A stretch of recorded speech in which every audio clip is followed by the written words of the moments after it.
I don't know the cadence. Come on. I don't know that. Wait, Geese took it already.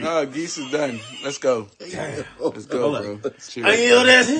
Let's go. You drink yours? No, I ain't drinking it. Maybe I'm a Zurich. I'm insane. Maybe I'm...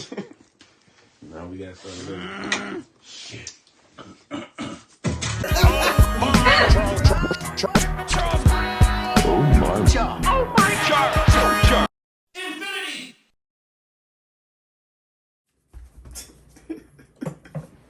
No Skrilla, no Ray. No lean. Yo, they thought that was lean, bro. His family was really reaching out to him like, bro, are you okay, man? You don't have to go this way. Hold on. Is it? Maybe it's my headphones that's broken. Maybe my headphones broke. It doesn't matter. Mine's just doing the same thing. What, you getting sound out of one ear? Just one ear, yeah. Yeah. Whatever. Yeah, man. I don't know what that is. That was shady. When he was posting that, like, damn, man, posted a drink. Everybody thinks I'm addicted to lean. I'm like, bro.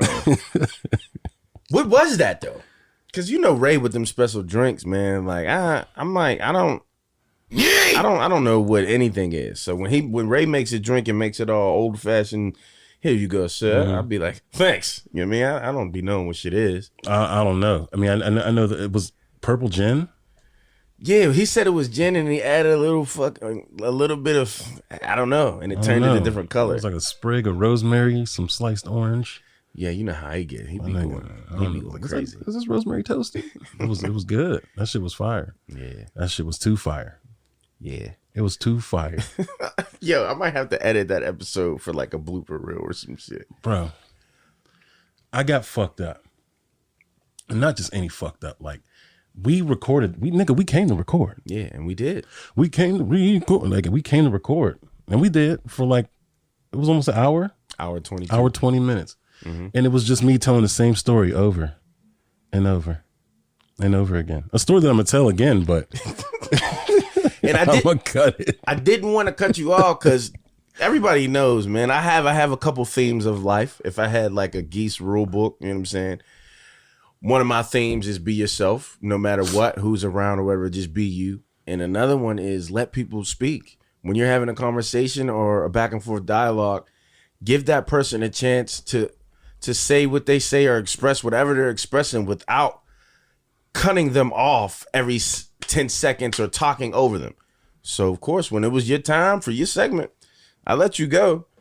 But it was, you know what I mean? It was like, it was moving forward and backing up. And I'm like, come on.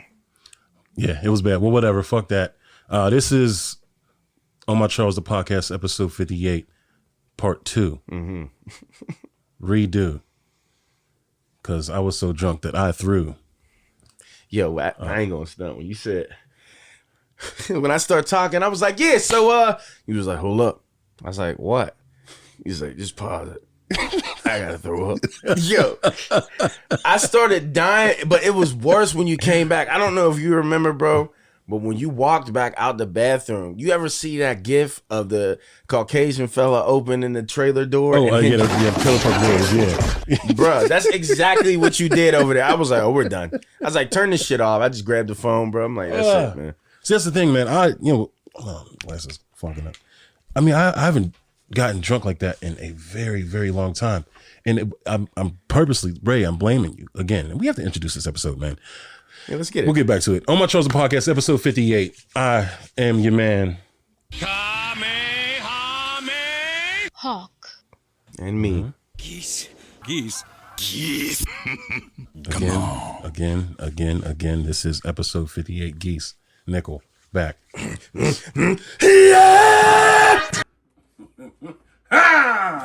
Motherfucker. Right. Straight to it. Back to what I was saying. I haven't gotten drunk like that in a long time. So I'm still recovering from that drunkenness. I seen you post that on the story because I'm not gonna stunt. Saturday, I did not do anything. Absolutely anything. I woke up. Somebody messaged me. I'm like, sorry, I'm not accepting visitors. Like, I'm just, no, blah, blah, blah. I laid in the bed all day. And I was like, you know what? At 8, I'm going to get up.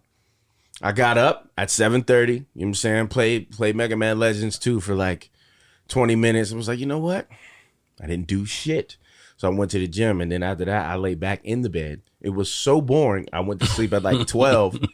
And that was my whole Saturday. I didn't do shit. But I seen that you post on your story, like, yo, I need this Pedialyte. Like, no, bro. For recovery. It was bad. I drank that whole quart container, however big that fucking bottle was. Damn. And it did nothing, yo. No electrolytes. For real? Ain't no that, zinc. No none. Ain't that what it all is? It's the cure. Yeah, it is. But I think, here we go, man. Old age. I don't know what the fuck is going on. Or maybe it's just been so long since I've been drunk like that. And fuck you, Ray. Ray, fuck you, man. Hey, Ray, keep them coming, man. Some good drinks. Damn, this shit was so fucking good.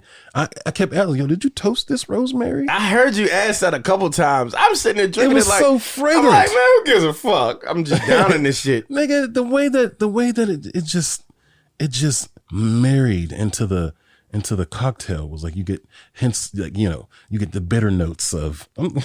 Did he go to? I don't know what the. Did he go? That's my nigga, and I'm asking you like I never met the nigga. You gotta fucking ask Ray, like, yo, were you trying to be a bartender? Like, did you go to some sort of mixology school? Because you got to go through a training to pick up on knowing whether to put fucking grasshopper wheat and fucking pine cones as garnish at the top of the drinks. Man. Like, that ain't some just, I think this would look nice. Like, no, you know what you're doing. No, the flavors married well. They coexisted in such a way that I could not stop drinking the drink. Well, I had like almost 4 of them. I had like 3 of them. 3. And then another crazy drink that when he ran out. You drink a beer too. And I had 4 Dogfish Heads. Them Dogfish Heads ain't no joke. 90 minutes. I remember the first time I tried one of them shits, man. Because I hate beer. I think it all tastes like piss. And they're just different flavors of piss. Some piss has pubic hair. Some has armpit hair. Like, they all taste the same, just with worse, rugged uppercuts. So my boys was like, yeah, you don't know about this Dogfish Head. I'm like, I sure don't. They're like, no, we're going to get you on it. Man, I'm drinking that shit. I drank like 1.5. I was like, I don't feel so well. They're like, yeah, you always drinking that gin? Yeah. How you feel off that Dogfish Head? So every time we say it, we emphasize the Dogfish Head. You know what I mean? That's why I'm like, bruh, yeah, shit ain't no joke. I already know, man. Yeah, when Dub introduced me to those, that was like, that shit changed my life. And then there's an even stronger, like the 90 minute is like the 90 minute is the Akuma. The 120 minute is the Shin Akuma. Oh my gosh. What? Like, so I only had one 120 minute Dogfish Head ever in my life, and I got destroyed off that one bottle. So just imagine, I had 4 90 minutes. I had like 5 mixed Ray cocktails, whatever the fuck those shits are. And I was drinking Red Bull. So my shit, I was like up and down. So I had enough energy to talk, but I didn't have enough coherency to be eloquent and even know what the fuck I'm talking about. So I fucked the last episode. I fucked it good, real good. I fucked it. What? No, we couldn't use it. There's nothing to use. Maybe some blooper shit, but it's no good. So it is Sunday. All of Saturday I was fucking killed. I woke up still drunk, completely drunk. That was after drinking like I downed like 2 quart jugs of water. Just go. Did it again. Go. Went to sleep, woke up, and I was still drunken fists. You know what I mean? So I was like, I had my daughters with. I was just like, yo, we got to go shopping. And Mary wanted to go get her nails done. Had a whole full day of shit to do. So I'm doing it drunk, like, you know what I mean, or lightweight drunk. And hit up John Niggle like, I need that Pedialyte. Grabbed it, chugged it, didn't work. I woke up today, you know, went to bed, ate good, and I woke up today and I still have the like sloshy slosh. Like, so I thought I don't know why, bro, but I swear I'd be creating shit in my brain. Y'all always tell me I do, like, yo, it didn't go like that. What's it called? The Grandela effect. Oh, man, the Mandela effect. All right. So the Grandela effect, whatever, it's always upon me. But Pedialyte, I thought that was something for babies. Yeah. It is? So I'm not tripping. So what is Pedialyte? It's basically like it's like super Gatorade, right? If your baby has like diarrhea or shit like that, like if any sort of like dehydration type of situation, Pedialyte, puts all those things that they expel back into them. Okay. And as far as for adults, same concept. It's the same thing. Okay. Is there a different type of? Is it like Pedialyte adult, or it's just like no? We're going into the baby section and grabbing a bottle of Pedialyte. Oh, okay. I know Gatorade made their own version of it. Gatorade has a version of it, basically like it's just hangover juice. But Gatorade has a super Gatorade now, where it's basically Pedialyte but for grown-ups. I remember my boy told me, he said if you don't ever want a hangover and you just want to drink freely and just turn into a motherfucking Darwin the gorilla while you're drunk, but you can still wake up and be good, he said drink coconut water. Yeah, I heard coconut water was good too. I never drank it though. I just always take the chance. I never drank coconut water with a hangover. My cure was always like if I get too drunk, I just go when I get home. I drink so much water that I can't drink anymore. Like it literally, I force it. Like I just force drink water, like 3/4 of a gallon. Like before I go to sleep. Then when I wake up, usually there's nothing. But this time I got 2 quarts down. I didn't get that third. That probably would have helped me out the most. And I just woke up half dead, little half dead. But yeah, it was that. I've been drunk for 2 days now. And I don't know, man, my week has been normal. I'm gonna get into the story that I told 1 billion times already. But it's really, honestly, now I'm thinking about it, it's not that fucking real. Basically, I was at work, right? I'm at work, and I get a call from my daughter's school saying that she was marked absent, like absent, gone, not in the building. And me being the parent that I am, I love my babies, like I love my kids.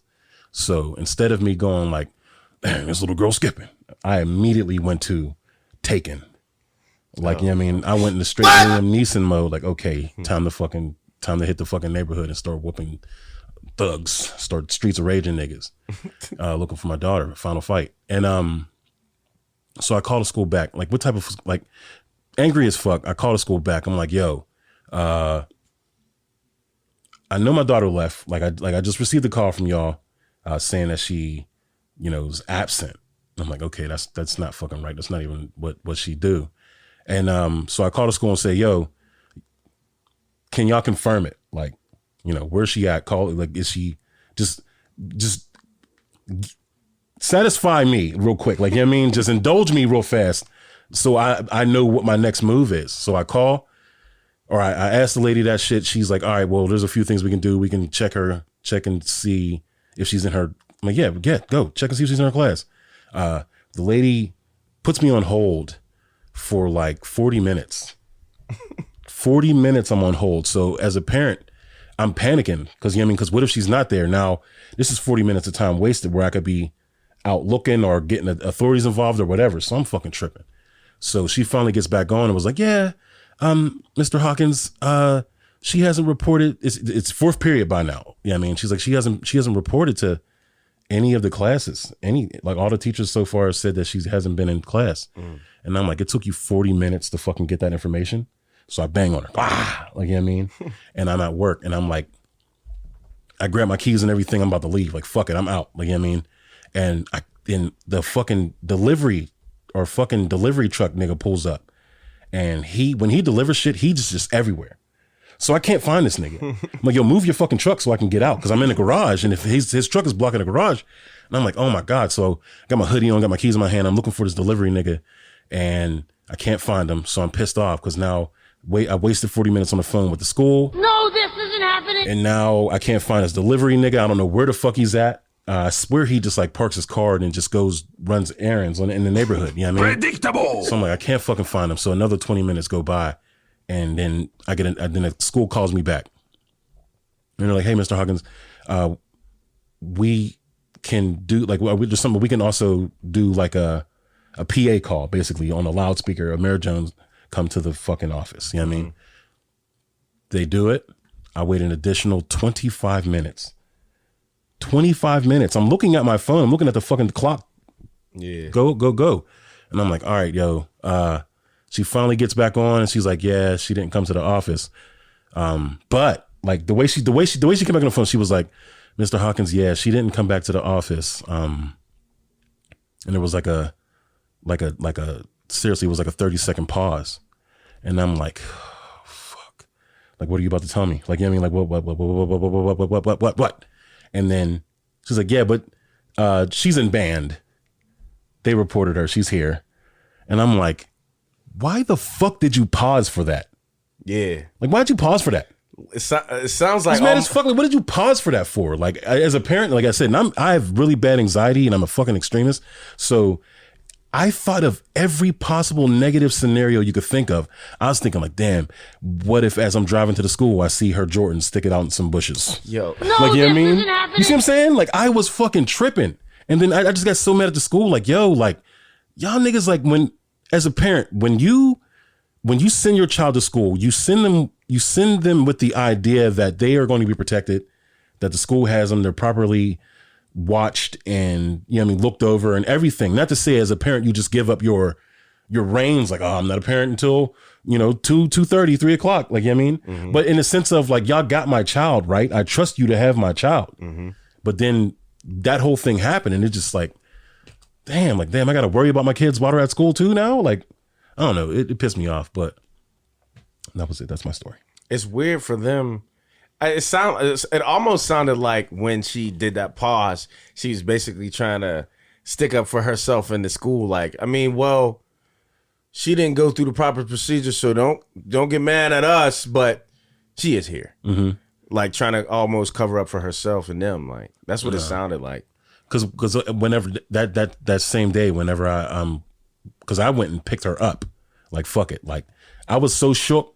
And my mind was just, even though everything was okay, my mind was still on not okay. So when usually I leave work to go pick up Devin and then I take her home or whatever. So when I went to pick up Devin, I picked up Amira too. I was like, I'm getting both y'all niggas. So I picked her up and I was like, can I speak with somebody? I want to talk to somebody to let me, like, at least tell me, like, why, like, if she was in the building, why didn't the teachers mark her for those classes? And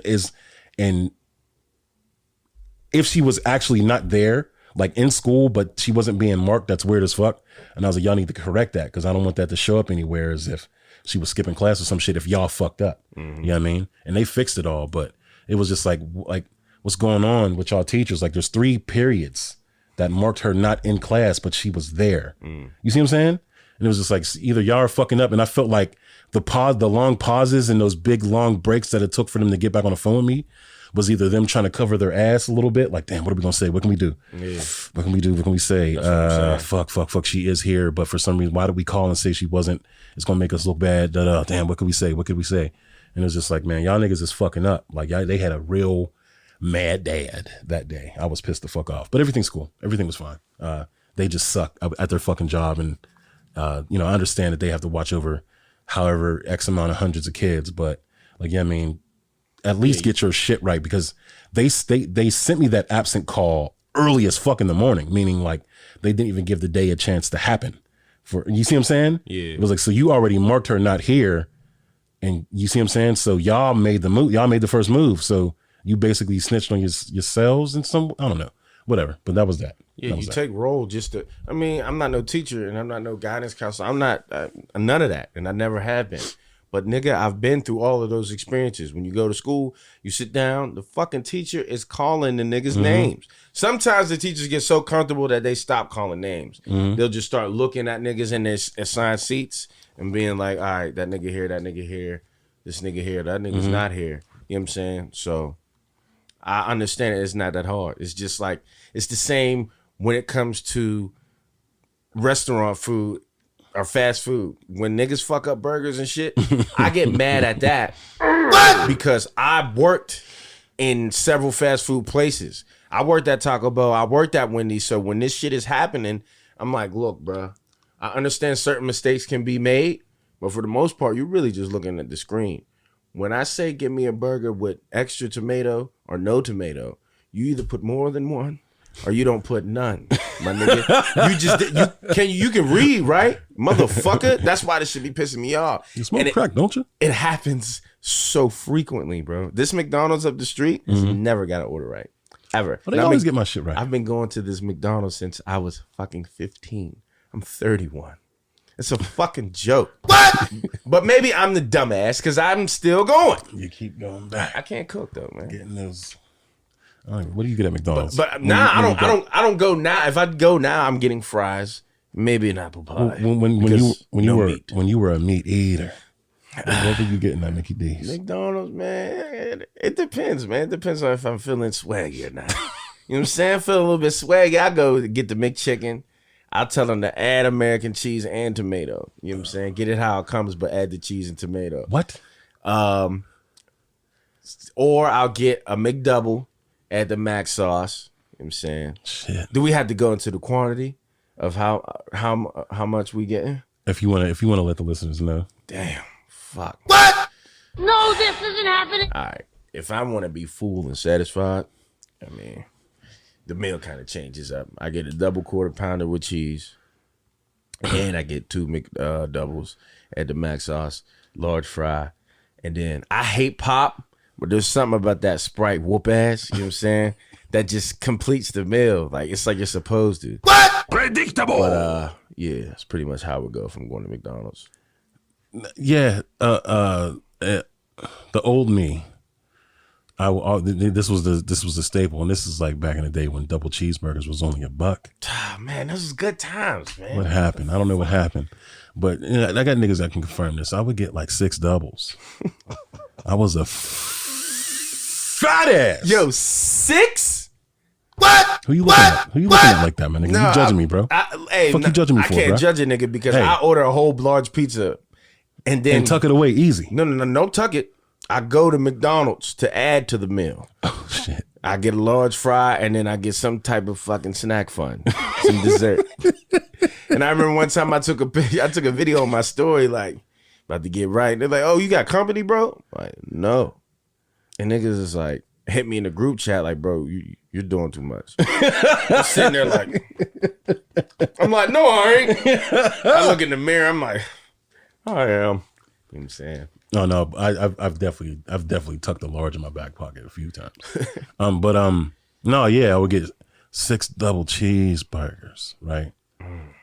Here come the add-ons. Oh, dude, yeah. Include the add-ons and the takeaways too. I want to see what niggas' taste buds is flowing. All right, like. so I keep everything on it. Thank you. Keep everything on it, my nigga. with addition to some shredded lettuce. Add lettuce. With addition to tomato slices. For sure. With addition to mayonnaise. With addition to mac sauce. Okay, I'm gonna stop you right there. I like my sandwiches saucy. I'm gonna stop right there. I'm a saucy sandwich nigga. I forgot to add on to my orders. If I'm eating it at the crib, them buns is laying flat, baby. I'm getting that Hellman's. I gotta add the mayonnaise on it. So 100. you right on that. I fuck with that. See, I always looked at it like I don't go so far as to taking it home and adding my own additions because I feel like that's where the real fat kicked in. Come on, man. Like, what? I feel like that's when the real fat kicked in. Like you're going out your way. Literally, you're going out of your way to buy some food and you're going home and putting additions onto it. Like, nigga, I just bought this car stock and I'm adding rims when I get to the crib. That's a lot. But this is the thing, though. Once I started realizing, you know what I mean, I could just get a hamburger for $1. And then when I get to the crib, I could spruce this shit up to a deluxe. No, man. See, McDonald's is different because McDonald's cheese, I don't know where they get their cheese from. You can't find that cheese. See, that's the thing. Like, what the fuck do they be doing in these restaurants? To the point where this shit's unmatchable. Because I'm like, yo, y'all gotta get it from somewhere. So you're getting this from somewhere, bro. Yeah. How come I can't go in the store and replicate this? That's bro? real shit. Like, I remember when I know people that are familiar with meat buying Pause. Like Strip District Meats, right? They have the meat section, and then next to it, they kind of have like a bulk frozen food section where you walk in. Yeah, I mean, niggas got the stamps on them. Yeah, I mean, niggas got the access card. Mm-hmm. So you go in that motherfucker and you buy the house. But there was one point in time, like Strip District Meats is one of the only places that I know that they have the actual McDonald's nuggets, right? The nuggets that McDonald's buys. Oh, wow. They have those nuggets in the building. It don't have the M arch on it, does it? It's just a big plastic, like a big 10-pound bag of nuggets, right? Oh, wow, okay. So you go in, and these are like the most sought. These are like golden nuggets. Like if they make announcements like that they're there, like you have to know somebody to know somebody. So you get tight. The thing is, like I got a couple people that I know that work at Strip District Meats from all my restaurant touring, and so I'll shoot a nigga a text like, yo, y'all got the McDonald's nuggets? You know what I mean? And they be like, yeah. But yo, put 2 bags to the side for me now. Mm-hmm. Then we go down there, we buy the house.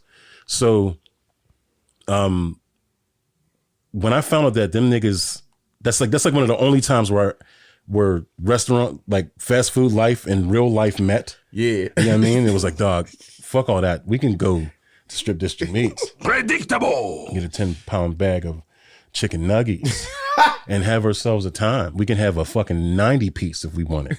See, the thing about chicken nuggets from McDonald's is they're so weird. They're strange, man, because they cool sometimes, but I have to be in a specific mood. For real? For McDonald's nuggets. Yeah, bro. Sometimes I like, let me add a little 4-piece on. And then sometimes it's like, I don't want to eat these. Oh, the matter of fire. But Wendy's.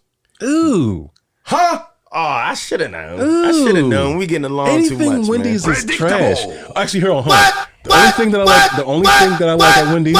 Hold on. Let me get my shit off, nigga. The only thing that I like at Wendy's, bro.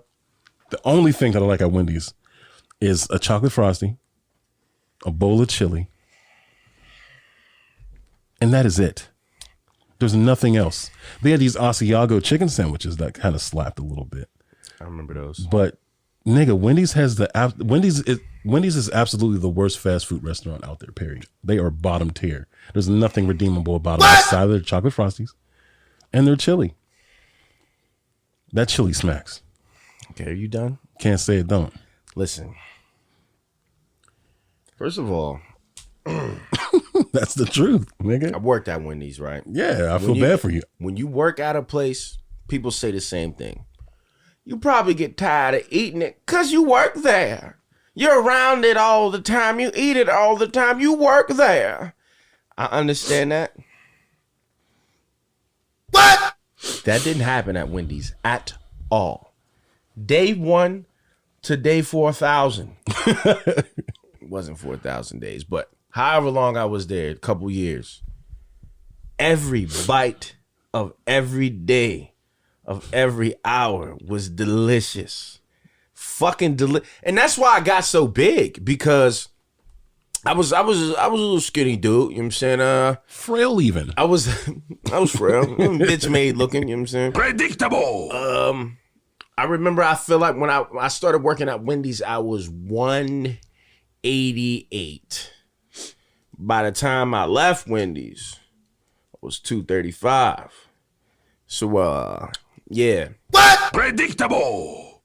The nuggets, and they're freshly fried and cooked. There's a billion nuggets just sitting in the nugget land with the heat lamp over them. There's no way. You walk past them and you're just like, all shift. And I used to work 9-hour shifts. So it's like I did everything at Wendy's. You know what I'm saying? I did the drive-through. I made the sandwiches. I fucking took the shit apart and cleaned it and rummaged it. You know what I'm saying? Now I'm washing lettuce. I did everything. You know what I'm saying? I did everything at Wendy's. So walking past them nuggets, like we used to get screamed at by the higher ups in the back because they could see you on camera. Niggas would just like, ain't no orders coming. Niggas would be like, man, fuck this, and just start eating the food that's already there, and then changing their gloves. Like we was clean. But it's just like, yo, the fries and the nuggets, they're right the fuck here. They're so good. I can't. What? I should have known Wendy's you was going to fries- say Wendy's is terrible. Wendy's fries, or why do they have are gross? They got a nasty ass bitter aftertaste.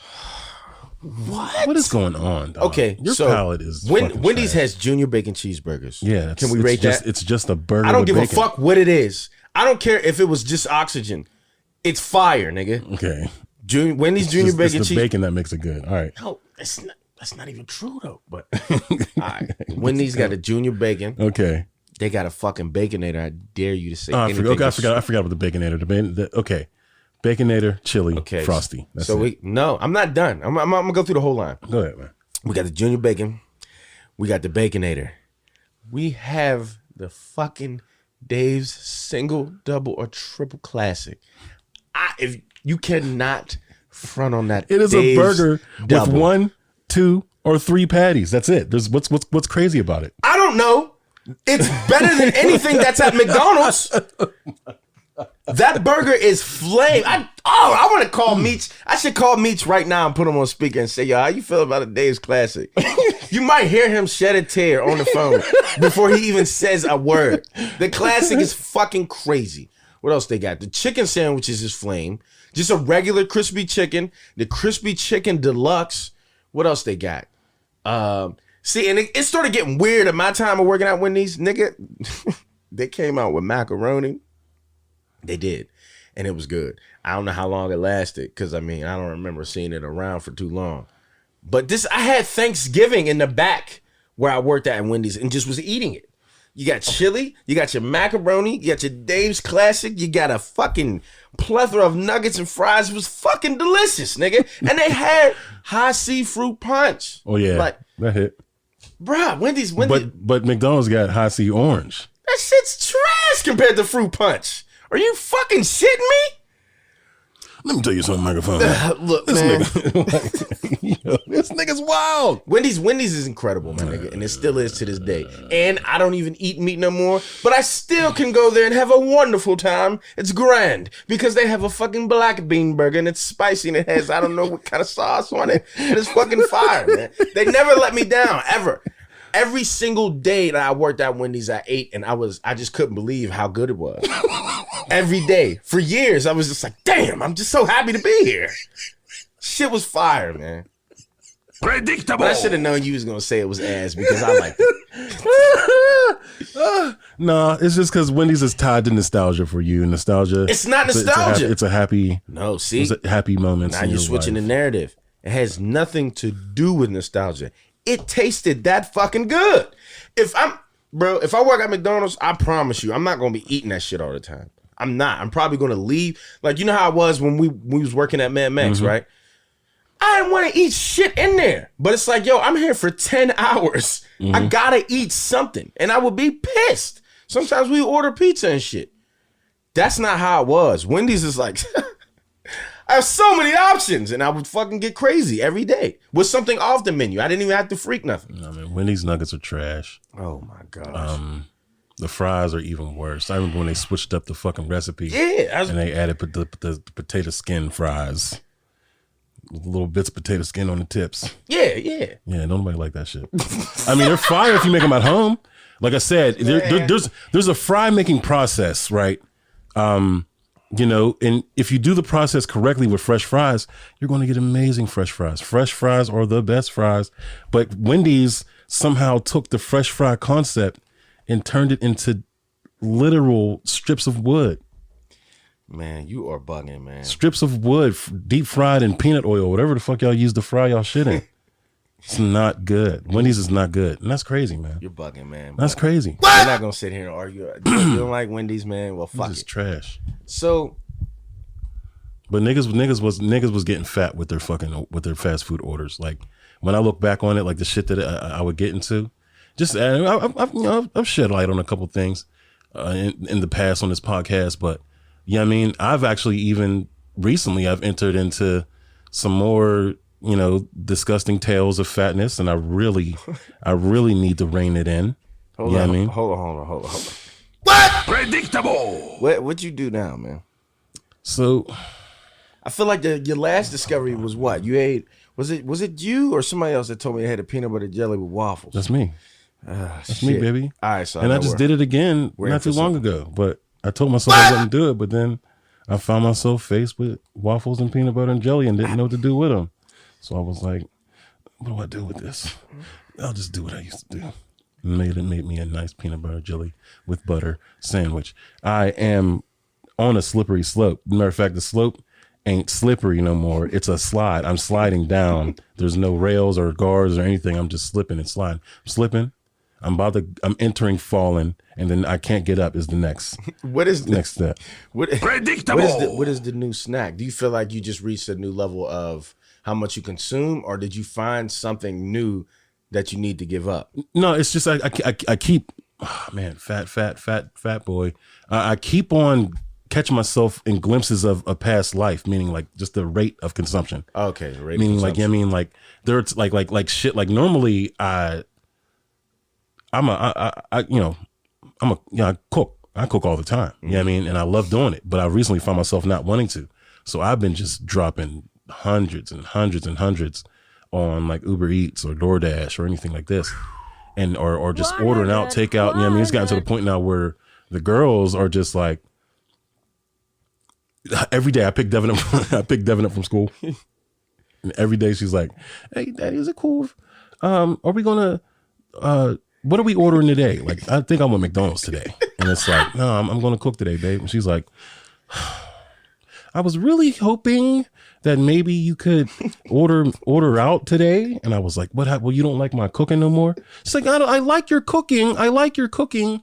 It's just, I want McDonald's today. I was like, oh my God, these girls are fucking skinny. Like, I mean, they're thin as hell. Mm-hmm. So it's like, I look at them and I'm like, it's okay for y'all to snack down on this stuff. And with them, I put my foot down where it's like, I'll cook dinner for them, veggies and shit, get it cracking nice and healthy. Mm-hmm. And, but for me, I'll go up in my room and I'm like, DoorDash. Yeah. It's like, I cook them a healthy food. I'll cook them a healthy meal. Mm-hmm. And then I'll go up in my room and be like, predictable. Where's the fun?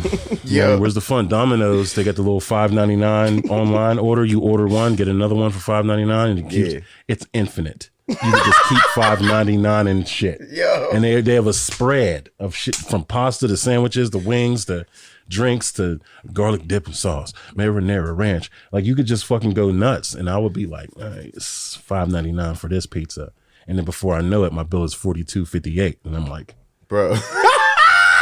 How did I get here? Predictable. So I just have boxes of pizza and brownies and sandwiches and subs and shit that I'm tossing in the refrigerator. Like, I'll spread this out throughout the week. I'll spread it. It ends up being like a 2-day food fest. But it's like, damn, 2 days. 2 days, fuck. You know what I mean? And it's bad. It's getting real bad. Like I said, it's oh man, it's bad. Yeah, it's over for me. It's over. Maybe I need to come to terms with my addiction. Food is my addiction. Food and them bogeys. For some reason, I can't get rid of either or, and it's bad.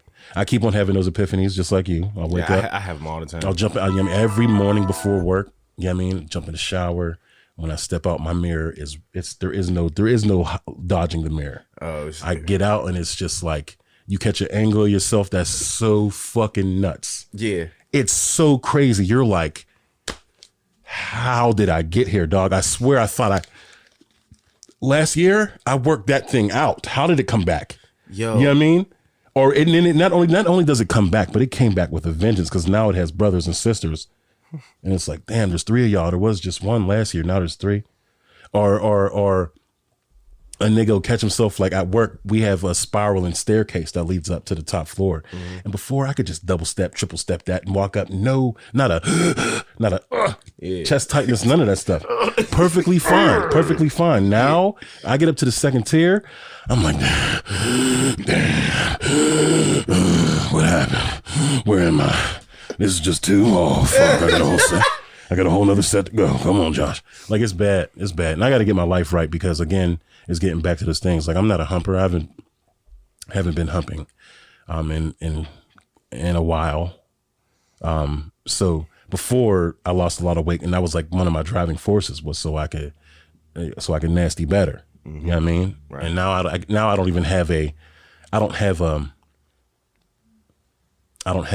control or a base for my humping. Mm-hmm. It's like, where do I stand now? So if I can get like one real good game of checkers going, just to see where my stamina is at, that way I can base it off of like, okay, this is bad. Challenge me. This is bad. Like, you're doing bad. Because before you were a challenger, now you're not even a contender. Like, you're not even in the game anymore. You're a bystander. You're one of the fucking... You're like the old WWF games, and it just be like a poly whatever the fuck dude with a sign in the back. Like, that's me. I'm not even in the ring no more. So that's where I'm at. Oh shit, no, but I feel you on this Grubhub shit, man. Cause every single it got so bad that I signed up for the Grubhub membership, man. Predictable. No, this isn't happening. What do you mean? There's a tier membership where you can sign up for, and then the delivery fee is just waived. But it depends on who you go to. But for the most part, a lot of the stores just waive the delivery fee. And I'm pretty sure it's $10 a month. And I'm like, I always just try to minimize everything. I'm like, what? $10 a month? I'm like, my nigga, I do $5 in one check, $5 in the other. I can afford that. I just break shit down in my head like so stupidly, but I mean, I'm not going to front, but that's actually, now that I think about it, that's a sweet deal, because if you think about it, like you do the delivery thing, and there's like it'll be like the service fee is $4, but then the delivery fee is $6, so that's your 10 right there for one order. Yeah, you pay $10 a month, and if that shit is waived, it paid for itself. Exactly, and depending on how much you do it a week. We shouldn't be talking like this right now. Now I'm thinking like, damn, that's not a bad idea. No, fuck it. Shit, 100. Listen. Sponsor me. We're going to get to it. So there's this place on Frankstown called Ma's Honey, right? Yeah. And they got this fish sandwich, man. You know what I mean? And I was just like, yo, this looks very good on the website. Let's see what it's hitting for. So I get the fish sandwich, and I don't know what it is about bread with the sesame seeds. Now, I'm not really tasting, you're not really tasting the fucking sesame seeds, bro. I don't think you are. But it's the texture and the prettiness of it. I don't know if it's PTSD or just seeing what, just Big Macs or something. I don't fucking know. But that bread is so beautiful. You know, whatever is under it is going to be fire. It could literally be a dookie log. with that bun, it's gonna look flame, and you're gonna eat it. But yeah, so found that meal on Ma's Honey, man. It's that fish sandwich, the cabbage, and the macaroni. And I ordered it one time, and Darren was here. He's like, yo, that looks good as fuck. What is that? I was like, well, I got this from Ma's Honey. Took a bite. Yo, time stopped. I'm like, I was just like, oh no. Fucking Doug. Soon as I was just like, this is bad. Mayonnaise. It's delicious, but this is bad because this is going to be a reoccurrence. So $22, $22. I ordered it, I think, 3 times that week. And I'm just like, well, $22. I'm dipping into my Robinhood stock like, you know what? I didn't really lose anything. Fuck that. Order it, and I'm just like, I didn't really lose anything again. And I just kept doing it to the point where I'm like, I could have swore I had more money in this Dogecoin, man. Fuck is going on? But Ma's Honey was whooping my ass, man. I'm like, yo. Predictable. And then I always just try to find another satisfying meal for a lower price. And I'm just, I just got to stop fucking doing that. The last thing I ordered, it was yesterday, man. It was yesterday. It was yesterday. It was $18. It was Panda Express. Oh my God. It was a bunch of veggie spring rolls, plum sauce, rice, chow mein, and rice, walnut shrimp. I wish they would take the walnuts out. I just want the shrimp, man. But yeah, Grubhub has been beating the shit out of my pockets, man. So I feel you on that. I gotta chill. We gotta chill on that. I just don't like to cook. You can cook though, so it's like you have another option. I can cook too. And I don't mean like I have the skill to cook. I can literally get up and cook something. Yeah. I'm not good at cooking, but it's different when you can cook and you can cook. I can't. So when I make something, it's not going to taste as good as Ma's Honey. It's not going to taste good like Pizza Hut or Panda Express. You know? So I don't be wanting to fuck with it. I mean, it's definitely. Go ahead. I need to stop because it's a triggering thing. Meaning, like, I keep on rationalizing the purchase of this food. Like, Same here. Yeah, I mean, like, money, I don't give a fuck. Like, whatever. Like, I'm gonna just get it back. Like, you know I what I mean? should. I'm broke. It's like, I'm gonna just get it back. But what I need to stop because, like I said, this pandemic, everything that's happening, like, it's made shit too accessible. This is too. It's ready and available no matter what. There's no reason that I live in Larmer, okay, and I can order Taco Bell from fucking Forest Hills, or I can get wings over Pittsburgh. Like, you know what I mean? That's in the South Side, dog. Like, shit. What? Back in the olden days, that was not an option. So your level of fatness was only indicative to your surroundings. Right. Where can I walk to? Or where do I feel like driving to? If you're a person like me that doesn't really fuck with driving too much, I'll drive, but I don't like it. You know what I mean? Yeah. I hate so that's a rationale. It's like, fuck it. I'm gonna just fucking drink water. Like, I'm gonna just chill because I don't feel like driving. I don't feel like getting up. Yeah. And then, like, you know, especially when the niggas was living in Penn Hills, after 8:00, Penn Hills is over. Yeah. It's over. Penn Hills is done. Yeah. There's nothing here after 8. So if you were doing a diet, like I can't eat past 8, you lived in the perfect neighborhood because you had no options either way. Yeah, you couldn't do shit. Now it's 3 in the fucking morning. 3 in the morning. And if you're really desperate, you'll just order a fucking 7-Eleven pizza. Real shit. If you're really desperate, those gas stations stay open. And they just added that shit. So it's like, when you come to the rationalization, like, yo, like, fuck it, I have to stop. And then these apps hit you like, no, you don't have to stop. You don't. As a matter of fact, we're going to open up new avenues for you to eat, fat nigga. Come on. Yo. You like Nutrageous? It's 4 in the morning? We got you. We got you. We got them all. We got the ones that got the crunchy bits. We got the ones that got the munchy bits. You can have them all, buddy. And they're here and they're readily available. Yeah, this candy bar is $2 at the gas station. It's 15 through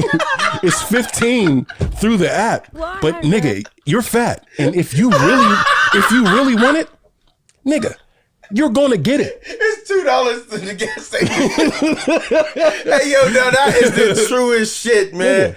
I remember when I went on McDonald's. It's 8. It's shit's 18 seconds up the street. When I'm laying in my bed, I don't give a fuck. Everything is in Narnia, nigga. I'm like, yo, I'm not getting up to drive to fucking McDonald's. You're crazy. Niggas is like, yo, it's right there. I'm like, you're crazy. I'm fucking going.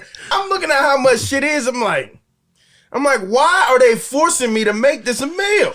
Nigga, I just want 3 of these. But nah, they don't fuck with that. Like, you're not spending a certain amount of bread.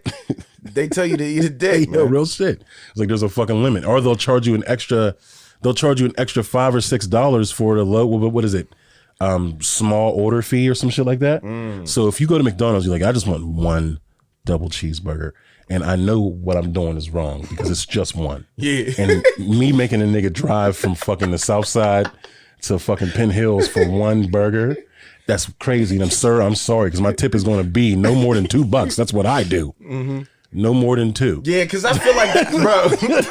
Hey, yo, oh my God, bro. This is real shit. Predictable. Because I have no respect for the drivers. When I put my final order in, bro, and I look at the price, I'll be like, yo, I'll be like, I can take that down $3. Because they'll try to put the fucking the tip standard at like 25 or 30%. I'm like, no, who said that, my nigga? Hey, yo, real shit. I have a thing about ending with a even number. Same here. Yo. Yeah, because I'm like, bro, you're not about to charge me 23.76. Yeah. Nah, nigga, I'm gonna change that tip to, you know what I'm saying, something to the point where I'm at $19, my nigga. So I don't give a fuck what they said you should get. You ain't getting that. It'd be like the total is $47 and this tip brings up to 57, like 56. I'm like, no. Let's bring that back down to the 40s. Let's bring that back down to the 40s. Oh, but no, man, shit is bad. Man. Like it's gotten to the point where niggas will literally, because what we're doing is we're taking money and we're opening our window and we're just going. Yeah, and that's because we have the ability to get up and get it. We have like we're healthy enough to move. There's nothing wrong with us. There's no reason why we shouldn't be able to just throw some fucking pants and a shirt on, and we don't have to put shoes are optional And just go. Drawers are optional, man. You can just go with your top parts. Yeah. You're in your car. You can just leave with your top parts. That's it. Bottom bare ass if you want it. But you should be able to like technically we should be able to get up and do this, but niggas don't. Niggas It's just don't, too bro. convenient, and I think I'm addicted to that convenience. I think Same that here. this pandemic has made us addicted to the convenience of just it. Do I really have to get up? Like, I know shopping for the girls' school stuff this year. Like, I went to a couple stores, and it was a nightmare just trying to buy them stuff. And then Amazon, children's uniform clothes. It's Oh, just like, you know what I mean? It's It the was just like, like you said, it's the comfortability and the convenience of you're sitting down. I like sitting down right now. I'm watching this, whatever. I'm watching YouTube. I'm playing the game, watching TV, whatever's going on. I don't have to get up. Like, this can come straight to me, so there's no point. Because I don't think I'm a lazy nigga. I don't know. I guess that's for somebody else to decide. But I don't think I'm a lazy person. When I have to do something at work, if it's important, I'll do it. When I'm hooping, I don't feel like I'm lazy. And I work out. But as far as like when I'm chilling and I'm comfortable, nigga, please. I'm just trying to just enjoy that rest. I did get up and cook this week, man. I just had a weird hankering, craving, you know what I'm saying? Predictable. For some shrimp Alfredo, man. Oh, man. I don't know how to make that shit. But in my brain, I'm like, what is it, my nigga? It's fucking shrimp. How you cook shrimp? Butter and seasoning. So I'm like, I'm just overly simplifying everything. Yeah. I'm like, let me get a little bit of garlic, you know what I'm saying? Some seasoning salt, some butter. Put the shrimp in there. You mean let it juice up, marinate, whoop ass. I'm like, all right, what is the noodles? It's like fettuccine noodles, right? I go to shop and say, get the damn fettuccine noodles. I'm like, all right, you probably can make Alfredo from scratch. What the fuck I look like? So I was just like, where's the damn Alfredo sauce? So I found some. I'm like, all right, get 2 of these. I don't know what happened, bro. Predictable. It was ass. It was terrible. And I didn't understand why or what I did. I'm just like, I'm sitting there, like, this is bullshit. The first mistake I made is I cooked the shrimp, but I forgot to take the tails off. And I put it all in the Alfredo and the noodles, and I was eating it. And I was like, I was like, oh, damn. I'm like, I forgot to take the tails off. Predictable. he did the fucking star you, star me. Who's that Pokemon? So I fucking, Star you. I put all this shit back, man. I'm just I got a plate. I'm just standing over the stove like, skada. I'm just ripping them off. I'm like, how the fuck did I make that mistake, man? What a buffoon I am. This nigga left the. And so when you started up, all them fins and shit was breaking. Yeah. So every Alfredo bite. Yeah, bro. Was filled I'm with. sitting there like, and because I decided everybody's been hyping up Boruto. You know what I mean, the anime, the continuation, Naruto's son. Everybody's been hyping that anime up. So I'm like, yeah, let me get that a chance, man. I'm sitting down trying to watch that shit. I'm like, ugh. I'm like, oh fuck. I'm like, why is it crunchy like this? I overdid the noodles. But yeah, I had to reconstruct that. But I mean, shit was ass, but it was weird too because after I put it in the refrigerator the next day and I heated up again, I don't know if the noodles were just absorbed by the Alfredo or something, but No, it's a cream based sauce. So what happens is like it's almost like whenever you take cheese and you like let's say you got some nachos, right? Throw them in the oven or whatever. You heat them up. The cheese is all melty, gooey, delicious. Yeah. You wait a couple hours and now the cheese is congealed and now it's all. yeah. It's the same thing for Alfredo. Well, that made it taste better. You think it was better for the second day? Yeah. I hate second day Alfredo. It made it taste way better. I don't know. Maybe.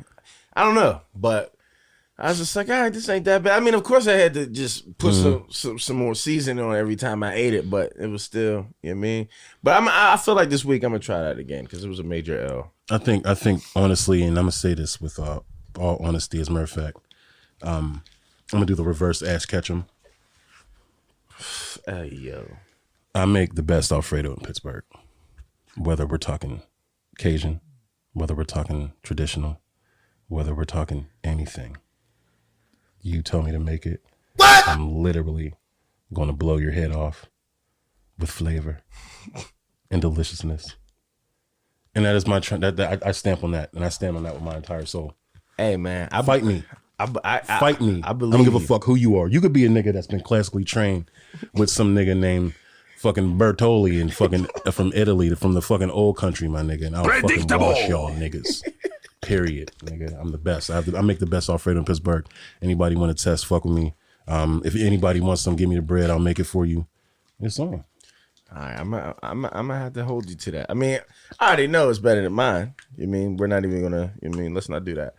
But yeah, man, I've been eating a little bit bad too, still. But I mean, for the most part, shrimp has just been the main consumption of all my meals. Like I just, you know what I mean.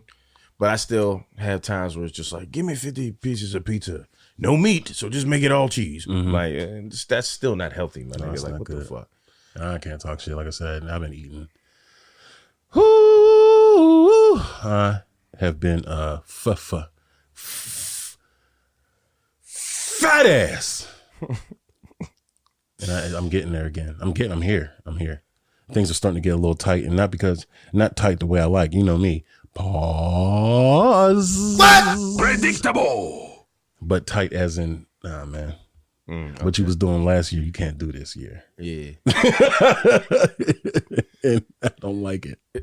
I was on such a good path, but I'm off that. But shit, well, as far as my recap for the past couple days or weeks or whatever that we took off, yeah, man, we was together 2 weeks ago. You know what I'm saying? Piggity. Predictable. We was sitting down. We was watching Summer Madness 11, man. And we didn't catch all the battles. We turned it on at what time? I think it was when John started battling Sue Surf. Mm-hmm. I mean, we don't have to break down everything as far as like how it went. But yeah, Sue Surf kicked John's ass 2-1. The only round that's debatable was round 2. But possible 3-0. I was kind of disappointed. Well, not kind of. I was highly disappointed in John, but I watched a bunch of interviews and everything, and what he was saying makes sense. And I don't know him to be a nigga to make a lot of excuses. He was basically saying, yo, I mean, I've been telling this nigga to battle me for years. The nigga didn't want to battle. And then all of a sudden, once his career goes to shit because he kept losing, he wants to battle me. After John admittedly said on massive interviews, I'm done with battle rap for a while. I don't want to battle no more. And then all of a sudden, Surf's like, hey, want to battle me? And he's like, you are the last nigga's ass I was supposed to kick. So, yeah. But he just didn't have... You didn't have that... Yeah, it was like, I'm already on the way out, but I got to do this because I've been talking about it for years. Mm-hmm. So, it make perfect sense. And he admitted that he lost. So, it's like... But Surf is pissed off because he feels like everybody that speaking on the battle is not giving him enough props. But it's like, no, bro, we're giving you your props. You whooped his ass, you know what I'm saying? And that's it. Yeah. There really ain't shit else to say about it, but he keeps finding little small things to say. Well, if I would have lost, y'all would have. Yeah, we would have snapped on you because you've been getting your ass kicked repeatedly. So, well, yeah, it's kind of like it's the same idea of like niggas like, you know, wanting to fight a nigga, but the nigga is just out. Like, you know what I mean? Like, you know, when the niggas get into a fight and niggas get mad when the other nigga don't want to fight. Yeah, it's like, nigga, fight me. And it's like, oh, bro, I don't want to fight. And the niggas get even angrier. And if they do whoop that person's ass, it's like, nigga, you whooped that nigga's ass, man. You beat him, of course, but he didn't have the same intensity or desire that you did. Like, of course, you washed him, word. Yeah. But you fought half the man. Yeah. You feel me? And that's why after it happened, after he got his ass kicked or whatever, John went on a couple interviews and Surf is Surf. Surf's gonna talk shit. That's what he does. He talks shit. Yeah. John's like, they get into it again, and John's like, yo, you keep talking like we're friends. Like, you know the behind the scenes. You know what's up, bro. Like, I ain't gonna stunt. You beat me, but like, you know, I'll kill you, nigga, if I really, you know what I'm saying? And Surf is just continuing to say what he's saying. And John's like, all right, well, you talking all this shit. Well, let's run it back then. And he agrees to rematch him. He said they'll rematch next year. So who knows if that's really gonna happen, but if John gets his ass kicked again this time, then it's just like, all right, you can't fuck with Surf, bro. Like, you can't. But I feel like Surf star power is definitely insane, but as far as like rap ability, they're on the same. They're the same. They're on the same level. But whatever. So Surf kicked John Jones' ass 2-1. We watched the K-Shine versus Hollow the Dawn. Hollow the Dawn just styled on K-Shine to me. Yeah. The battle wasn't super exciting, but it was Hollow got him to me 2-1. I say round 1 and round shit. It might have been it was a 30 to me personally, but they're saying that K-Shine might have got round 2. I'll have to watch it back, but on our first rip, bro, Hollow just styled on him to me. He had everything. He had lyrics, he had the flow, he had the cadence, he definitely had the bars, like he had quotables. Yeah. K-Shine was just like overly rapping fast, and he was doing what K-Shine do. It was lots of screaming, lots of fast bars, lots of over the head shit too. But it just wasn't hitting. Yeah. For me, it's a weird thing I hate in battle rap too. A lot of people feel like since they have super complex bars that it automatically goes over somebody's head and that nobody got it, and that's why the people are calling the battle how they called it. Hence, Murder Mook. Now, Murder Mook is my nigga, man. And we all know he doesn't have a lot of big stage battles. He only has 3. He battled Iron Solomon on big stage, 5 rounds. He beat him every round, but the battle was so fucking boring. But he beat him. So, whatever, say what you want. And then he battled Verb on stage, and on stage Verb won. But if you watch that battle, anybody that knows rap clearly knows Mook won. That shit is not even that shit's not even a debate to me. This shit's stupid.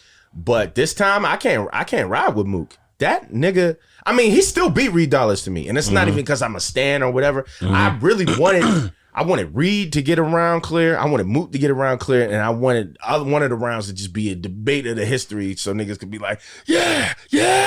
I wanted it to be that. I didn't want nobody to watch anybody. But if you clearly listen to the bars, Mook beat Reed round 2 and 3. It's not even a fucking debate. Reed didn't say anything to me. Like he was, and you can even see that. Mook's on stage and he's saying, where are the bars? Yeah. Because there aren't any. Yeah. Reed is just saying like a whole bunch of historic shit that's not like quotable impact bars. You know what I'm saying? Like he's not punching. He's not having no quotable. He's not saying shit. He just, my grandma is a real nigga. She got a shotgun and your grandma don't. It was a lot of that type shit. It's like, this is boring as fuck. That was the worst. I don't give a fuck. Mook and Reed are legends, bro. I fuck with Reed. I fuck with Mook. That was the worst battle I've ever fucking seen in rap history. That shit was terrible. Now, Mook is doing his thing. He always does his campaign where he tries to let niggas know, you didn't understand my bars. You didn't get it. You didn't get when I said this. And there's so much shit rap. It's Mook. Fuck all that. Your on stage performance was awful. We already know you are an overly excellent writer, bro. Like, you are great.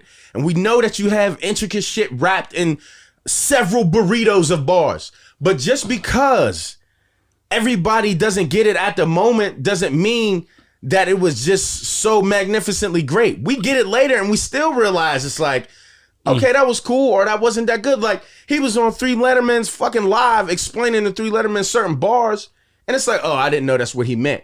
But that still was not that good, my nigga. Like, oh my gosh, man. It just was regular. And Arsenal said if he would have battled anybody that night, none of those rounds could have beat anybody that was on stage. And he's right.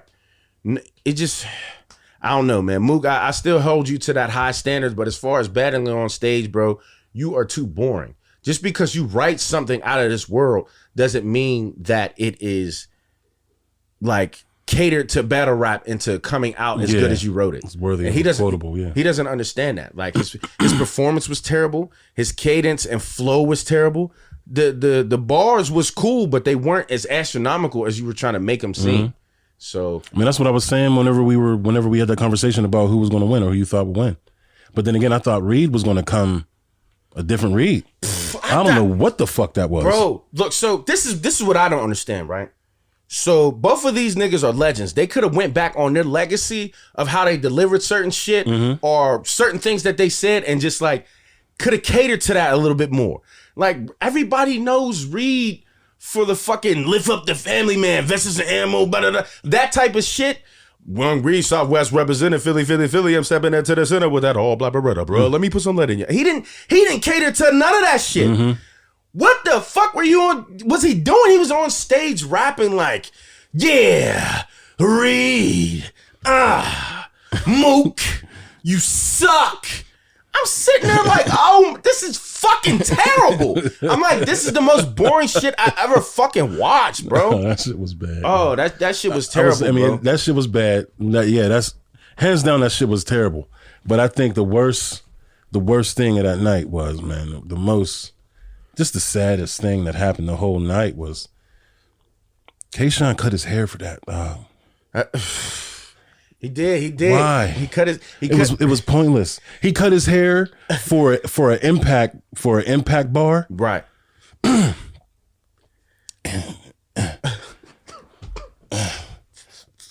was no impact. Outside of the fact everybody's like, oh shit. But then you lose the way you lost. And it was like, oh shit.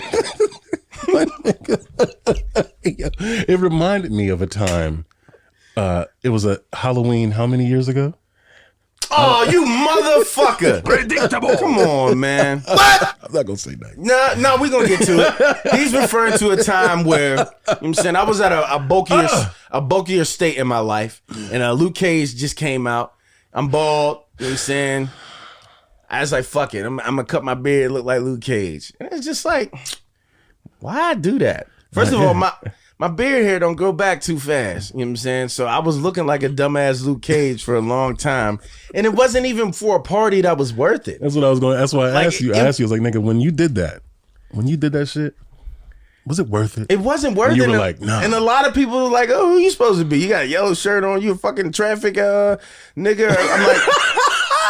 I'm like, no, nigga, I'm Luke Cage. What? And they're like, oh, okay. Like, this is fucking terrible. But Summer Madness 11, man. I missed Geechee and Calico, but the consensus is that Calico beat Geechee. Arsenal and Lou Castro, the consensus is that Lou Castro beat Arsenal also. But I mean, I haven't seen either of those battles, so I don't want to say that. Chess and Easy, I didn't hear no consensus, but I heard the consensus is that it was a fucking classic, unbelievably great battle, and it was battle of the night. So I'm gonna go back and watch that. But is that battle of the night in contrast to the rest of the battles of the night? Like, it wouldn't be hard to be. No. They were saying that battle was fire. Okay. Period. Right. On any card, it would have been unbelievable. That shit out, yeah. And they kind of called that. So I'm gonna go back and watch Easy versus Chess, man. But if I had to give a message to anybody on that card, bro, it would be the Murder Mook and Reed Dollars. Reed, your pacing and your delivery and your cadence, we liked you for the aggression, the flow, and you're not doing that. Well, I can't say you're not doing it. You didn't do it against Mook, and that performance to me was trash. It was garbage. Mook, you got to understand, just because you write something complex and doesn't automatically mean that it's great. If you put a layered bar into something and you explain it and we understand it, just because we don't appreciate it like how you think it should be appreciated doesn't mean it's a great bar. It's like if you rap something crazy in a bar and it's like, ooh, that went over niggas' heads, or that was hard. When you break it down, he meant this. Versus a nigga saying, you're a bitch, here's my fist, you ain't know your mama sucked my dick. And everybody's like, oh shit. That might work better in that battle at that moment versus you see under the stars, because under the Mars, 10% under the bars. Oh, you didn't understand when I meant Mars, I meant the Snickers candy bar because it flies around. Yeah. that's you don't always need to do that. Like he needs to work on his flow and performance and delivery when he's on stage, because the writing is always A1. This time to me, it wasn't. I don't feel like the writing was A1. I feel like it was good, but everything else was garbage. So it equaled into a garbage battle. That shit was nasty. We're done talking about it. What else did I do? Played basketball on Monday, man, and this is the ironic thing, man. What? Predictable. I don't be stretching. I just don't. Like, when I'm about to do something physical, I don't stretch because I just don't feel like it. It might sound stupid, but I just don't care. So this time I'm like, yo, I've had fun playing basketball these couple weeks, but I want to continue to have fun. So I don't want to pull nothing. I don't want to tear nothing. So let me stretch. I'm stretching. I'm doing as much as I can. I'm doing everything. Pulling my leg. I start fucking hopping, doing fucking box squats and shit. I even jogged up and down the court and ran around it. As soon as we play, I'm like, Predictable. niggas is like, oh shit. Reds tore his ankle. He sprained his ankle. I have ankle issues. And I'm like, it's not even my ankle. They're like, what's going on? I'm like, it's my calf. What? Nigga, what? They're like, your calf? Nigga, your muscles are made out of Twizzler string. They're like, huh? I'm like, I don't know what's going on. I'm trying to stand up. The shit was like, I'm like, ah! It was so fucking stupid. So I'm limping around for like 10 minutes, man. But I end up like just playing through the pain, and it was still fun. But that's just bullshit, man. All the times I don't fucking stretch and I don't get hurt from not stretching, I stretch and then like that made me so pissed. I didn't know who to get mad at. But I wanted to get mad at something, at somebody. I always say, y'all bullshit me. Who's y'all? I don't know who I'm talking about. Been talking directly to your calf. Fuck you, nigga. What the fuck is wrong with you? No, dead ass. But what else? What else been going on, man? I've been watching Wu-Tang, man. I just started watching it. I know I've been late on it, but nigga, I love it. I can't get enough of it. It's a good show. Y'all niggas need to get together and watch the show together. I don't know why RZA does.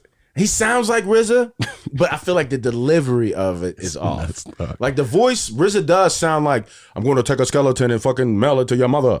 But when the actor does it, it's like, I'm going to take the skeleton and mail it to your mother. And I'm like, why is he talking like that? But I mean, hey, he's a great actor, man. Bruh. It's a great show. I definitely love it, man. I tweaked that show. No, it's an amazing show. Yeah. I've been like, man, come on, man. I've been like, I watched the first season and like, goddamn, like I just binged it. Didn't stop. Second, I was like, as soon as it was over, I was like, man, we gotta wait for the second season. And then it was just taking forever. It's like, when's Wu coming back? When's Wu coming back? When's Wu coming back? It was like they finally announced it. And they're dropping episodes and episodes. And it was like the RZA on the first season, it was like that, but it was a little dialed back. You feel me? It was a little dialed back. Like you can tell, first season RZA, it wasn't full prolific. Yeah, definitely different. Like, you know what I mean? But this RZA now is like Shin RZA. Like he's like, yo, 100. D-Lover, I need you on my side. Like, we brothers, we gotta stick together. It's like, god damn, Time dog. to squash this shit, yo. He turned into a super gangster. He's a super gangster, super prolific, super like, I mean, like, yo, the show is great. The show's amazing. The casting for the most part, I love it, yo. is good. Yeah. It's good casting. The storylines are kind of like, they're nuts, but you have to make a show out of it. You feel me? So whether they're unbelievable or not, nigga, it is what it is. It's good. It's good TV. But that RZA, man, I don't know whether it's the best RZA I've ever heard outside of the RZA, or if it's the absolute worst that has ever tried to recreate a RZA voice. But this is the thing, though. RZA is the producer. I know. So I feel like it has to be spot on. If I'm directing a show or I'm the producer of a show and I'm like, yo, you got to be Josh next season. Like, yo, now you Geese, nigga. So certain things change. If I'm watching the show and I'm watching him act as me, if it's ass, I'm gonna be like, cut, nigga. Like, no, you gotta do it or say it like this. So I would assume that RZA really is like, this is how I remember it. They were in workshops together. Like, my man was really like sitting, RZA right there, nigga with the fucking, he got the fucking shit. Let me get a backwoods rapper. This nigga's like, warning, the cigars are not safe. Alternative cigarettes. And RZA's like, that's it, man. That's the one. That's what I'm saying. That's the one. I like it. Or RZA's there, so he fuck around might say it his damn self. I don't like ginger ale. No, you say it. I don't like ginger ale. No, I don't like ginger ale. There it goes. I don't like ginger ale, yo. Yeah, I mean, yo. But I'm gonna keep it a buck, bro. 100. What's today's mathematics? Today we peace God. But anyway, no. I'm not gonna stunt. My you gotta get that soundbite. My Wu-Tang like history is it's not that big. Like, oh man. Of course, you know what I'm saying? Like, I'm not a casual Wu-Tang listener, or you know what I'm saying, I Method Man, ODB, you know what I'm saying? But as far as like RZA, Raekwon, and Ghostface, I'm not really too familiar with their catalog or their verses. And I'm being 100. You know You know what I'm saying? I fucked with ODB before watching this shit, and I definitely fucked with Method Man. You know what I'm saying? I was listening to their music leading up to me deciding to watch the show. You know what I mean? So I'm familiar with a lot of their shit, but it just made me go back. I'm like, you know what? I'm listening to all of these niggas shit. All of it. So I listened to the 36 Chambers yesterday in the gym, and I don't like to just listen to music.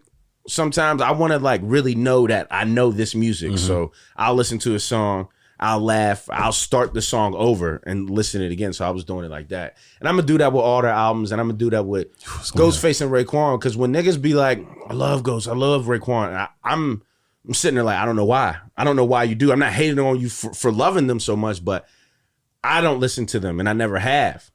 Like, I can't say that I ever listened to a Raekwon or Ghostface project. I don't know the names of either of this shit. I don't. Like, and then people are like, who you listen to? I mean, favorite rappers, Cameron, Royce, you mean, J.R. Ryder, Joe Budden, Ransom. You know what I'm saying? That's what I was listening to. I wasn't really listening to the Wu. I mean, I listened to Method Man, like I said, but yeah. I mean, well, you're entering it now in your 30s. That's cool. Entering the 36 Chambers. It's the show influence. My joke, nigga. The show influences. You mean it's getting me to go back. You know, it changed lifeable music. I would say one of the greatest albums ever created, ever made, ever fucking recorded onto any sort of recordable platform and or medium is Supreme Clientele by Ghostface. That's one of the greatest albums ever created. I would say Only Built for Cuban Links is right. The first one is right under that. That's Raekwon, one of the greatest hip hop albums ever made. You know what I mean? Liquid Swords by none other than the GZA. That is another one. Get into the catalog, bro. Because, yeah, I'm going to. Like if there's like a hierarchy tier list of fucking classic rap, like actual classics, not like this is a class. I mean, like actual, like in some form it pivoted hip hop in some way. Yeah, Wu-Tang has stamps all over the fucking place. Like, you know what I mean? Yeah, all over the place. A lot of things that people do that I've seen people do. It doesn't matter if it's for a female. It doesn't matter if it's for a cousin, a big brother, or their friends, actually. And that's usually who the group is for as far as what I'm speaking on. A lot of people lie or they act like they're familiar with something that they feel they should be familiar with.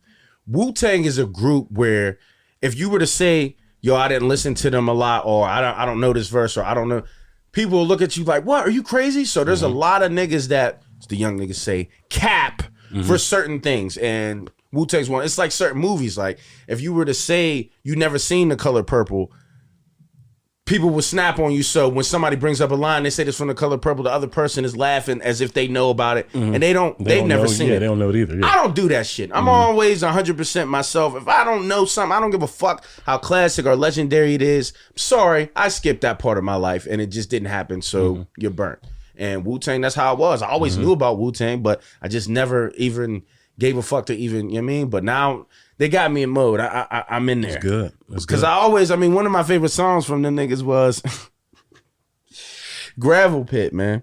Check out my gravel, bruh. It's a mystery of as we go. That was my shit, you know what I'm saying? But as far as like their catalog, no. But I'm in it now. I mean, same shit happened with Sean Price, man. But Sean Price is different, though. I'm glad you're here, though. I'm glad you're here. Sean Price is different. I'm glad. Fine. Yeah, I mean, you played that at work. Well, you played his catalog at work all the time, and I never really was paying attention. But like skimming through it and hearing it, I already came to my conclusion. I don't like this nigga. Like I don't think he's that nice. So why do we keep having to listen to this? So when it comes on, I am immediately getting angry. Yeah. And I'm like, I don't feel like hearing this nigga, man. I know this is his favorite nigga, but I don't like him because we could be listening to anything the fuck else. So I don't know what made me revert, but in these past couple months, I think I might have heard him on something or watched the interview. Something was just like, yo, let me go back and just listen. So I'm listening, and it was weird because I'm now listening with a new ear. There's no biasness in my ear saying you're supposed to like this, or you know what I mean, I was trying to come to a new conclusion by myself, and I did. And this is the only nigga I've been listening to. This is the only nigga I've been listening to for 2 months, and I know my friends are looking at my stories like, yo, he keeps listening or posting these like, who is this nigga? Because I know they don't know. You know what I'm saying? I got a couple friends that do know, but for the most part, they don't know. But that's my nigga now, man. Yeah, man. That's really my nigga. Monkey bars, man. Peep my words. Get the fuck from in front of me, Paul. The #1 stunner gunning for y'all. Yo. Listen. Oh, my goodness. I'm not even going to start quoting bars. I got little guns that'll straight pounce your melon. I got big guns about the size of Mount St. Helens. As soon as I punch a nigga, he like, ouch, I'm telling you. That is my nigga. I'm so glad I went back without anybody like, yo, yeah. Because I don't go off the energy of what other people like. I don't care if, you know what I'm saying, you one of my best friends. If you like something, I don't give a fuck that you like it. If I hear it and it's ass to me, I'm going to be like, bro, I don't want to hear this. But I'm not trying to force myself to like it because you like it. I'll give it a chance because you're my friend. So I'm like, oh, let's see if we can be on the same, you know what I'm saying, same time with this shit. But if I don't like it, I'm not going to stunt like, no, I like it, bro, because you like it a lot, so I should like it a lot too. Fuck that. But nah, that's my nigga, man. Shit good. I told you, he's my favorite. My favorite. Rest in peace. Yeah, niggas know I like strange, weird, witty raps with a lot of wordplay, and that's exactly what the fuck he is. That's exactly who he. You know what I mean? But said I hate you, break you. I'm Ivan Drago. I'm rushing to put pellets in your pecan pronto. Yeah, come on, man. Come on. But a lot of bars like that, they don't hit for certain people, but then there's those people that appreciate that type of shit. They're like, that's not that big of a deal. I'm like, you don't feel nothing from that? Like, and the wordplay into it. Like, it's skill wrapped with wordplay. Like, everything is not about feeling for me, but when you invoke the feeling with skill in a burrito, this is a great mix. This is a great mix, bro. Like, that's why a lot of people like Tupac. Like, I understand Tupac invokes a lot of feeling with his delivery and shit, but I feel like skill-wise, a lot of the times this is regular. This is regular, but he says some real-ass shit, so it hits home. Yeah. But when shit hits home with the skill, that's different, bro. Like, not everybody can do that, but yeah, Sean P's my nigga. That's all I listen to, man. But what else been going on through this week? Because we getting a little bit too far on the time. We could attack some topics, but all right, man. So it happened. Finally, it happened. Predictable. So we're talking about this Will Smith GQ interview, where the nigga finally admitted that them niggas is open, that they out here. They're in the streets and they're at home with the treats. The thing is, though, does this surprise anybody? No, it doesn't. Surprise a human on Earth. It's more so the confirmation of it, because you got a bunch of niggas like, for a minute they denied it. It was just deny. And I understand that. It's your relationship. You don't have to explain to fucking nobody. Yeah. What? I don't have to. Nobody. It's ours, of course. But I think what it is that I think the reason why Will had to speak on it this time is because either Jada's getting sloppy or shit just keeps hitting the surface where it's like, damn, now we have to address it. Like, you know what I mean? Yeah. The monkey, before the monkey was like contained, and now it's now the nigga is going crazy at the dinner party. Remember Dunstan Checks In?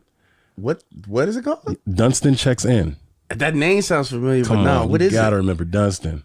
It gotta be old. It is, of course, it's a 90s movie, but it's a little nigga that had a monkey.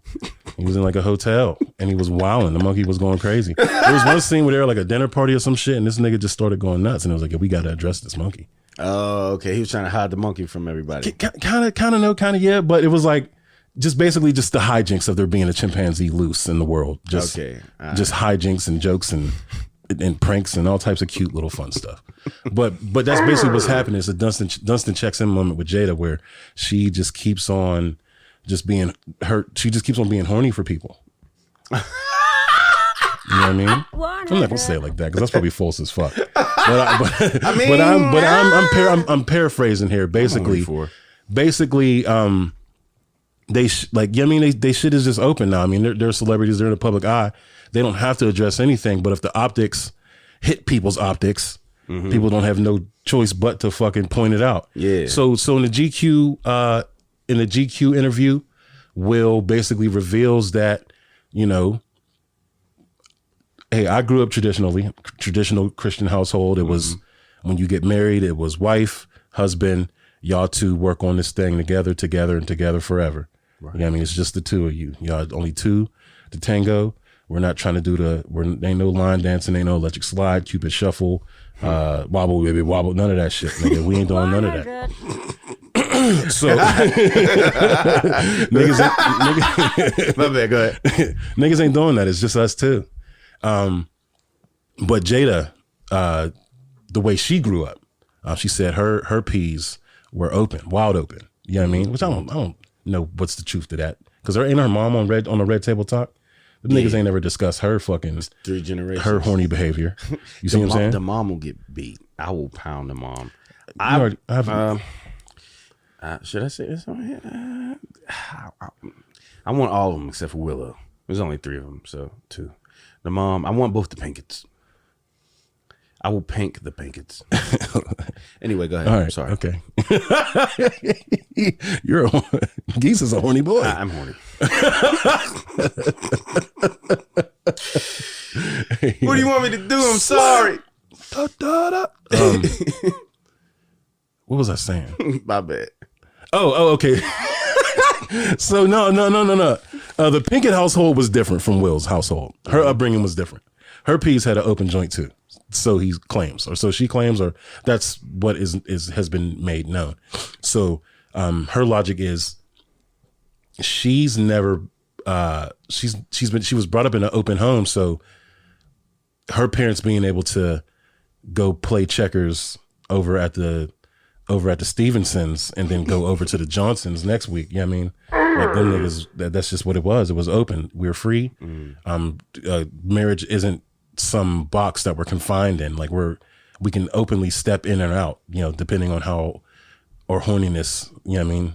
If I'm horny for my husband today, I'll screw my husband. But if I'm horny for Mr. Jackson, I'm going to go fuck Mr. Jackson. Like, you know what I mean? That's just the way that she grew up. There got to be some rules to it. Cause if it's like the neighbor, if Mr. Jackson's horny too, and he knock on the door like, is Jada there? It's like, Mr. Jackson, get the fuck out of here. There's gotta be rules. I guess there would have to be rules. What if oh man. What rules would I set? Yeah. Is that where you getting at?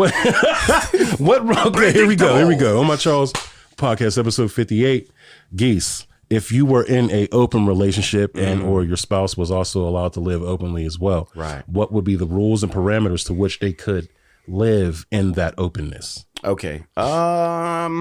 That is a great question, Sir Hawk. Shit. Well, rule number 1, nobody that I'm close to. You know who my best friends are. You know who my good friends are. And you know who my family members are. So the friends and family is cut. You can't fuck none of my brothers, my cousins, and my ace niggas. You just can't. And my good friends. You know that I talk to this person on a regular. You know that I text him. You know that I call him. You know that we have history. You can't get his ding-a-ling. You just can't. That's bullshit. You can't get none of it. That's rule number 1. So no, you mean no bros and family. No friends. Yeah, no fucking T-Mobile phone plan. No friends and family. That's if you're in my 1. top 5. No friends and family. Get the fuck out of here with that one. That's 1. Number 2. I can't know about it. So I can know that you're doing it, but I don't want to see pictures of this nigga. I don't, you know what I'm saying? Like, I don't want to be around it. So it's not it can't be somebody that pops up or that I see you with, or, you know what I mean? It has to be secretive. So I'm never going to see this nigga. if you're clapping ass on him, whatever, I'm not going to know his name. I'm not going to know him. And I'm not going to see him in pictures. So he's going to be an alien to me. That's just your secret part of your life. And that's it. I feel like that's it. I mean, if we're in a relationship, we still have to cater to our relationship, but I feel like those two rules are the main ones. All right, so it's no friends or family, right? And I don't ever want to see this person, and it can't be somebody that I'm seeing. So keep it secret. So if I see you with a nigga, this better not be the nigga that you're fucking. Like, I don't even want to have that in my brain that is this him? No, I know that this isn't him. So whoever dude is, I don't have to be dreaming and thinking about it. I don't want to know that it's some nigga that looks way bigger than me and just has a way better me. Wouldn't that be counterproductive to the open relationship ideal then? What do you mean? Because that would be proof to your not being okay with it. Do you understand what I'm saying? I guess you would have to have a certain mentality at base in order for this thing to even work. Meaning, like, if you did see her with Mr. Jackson, it'd be like, we're open. So what? You see what I'm saying? Okay, if I ran into her with Mr. Jackson, that's different.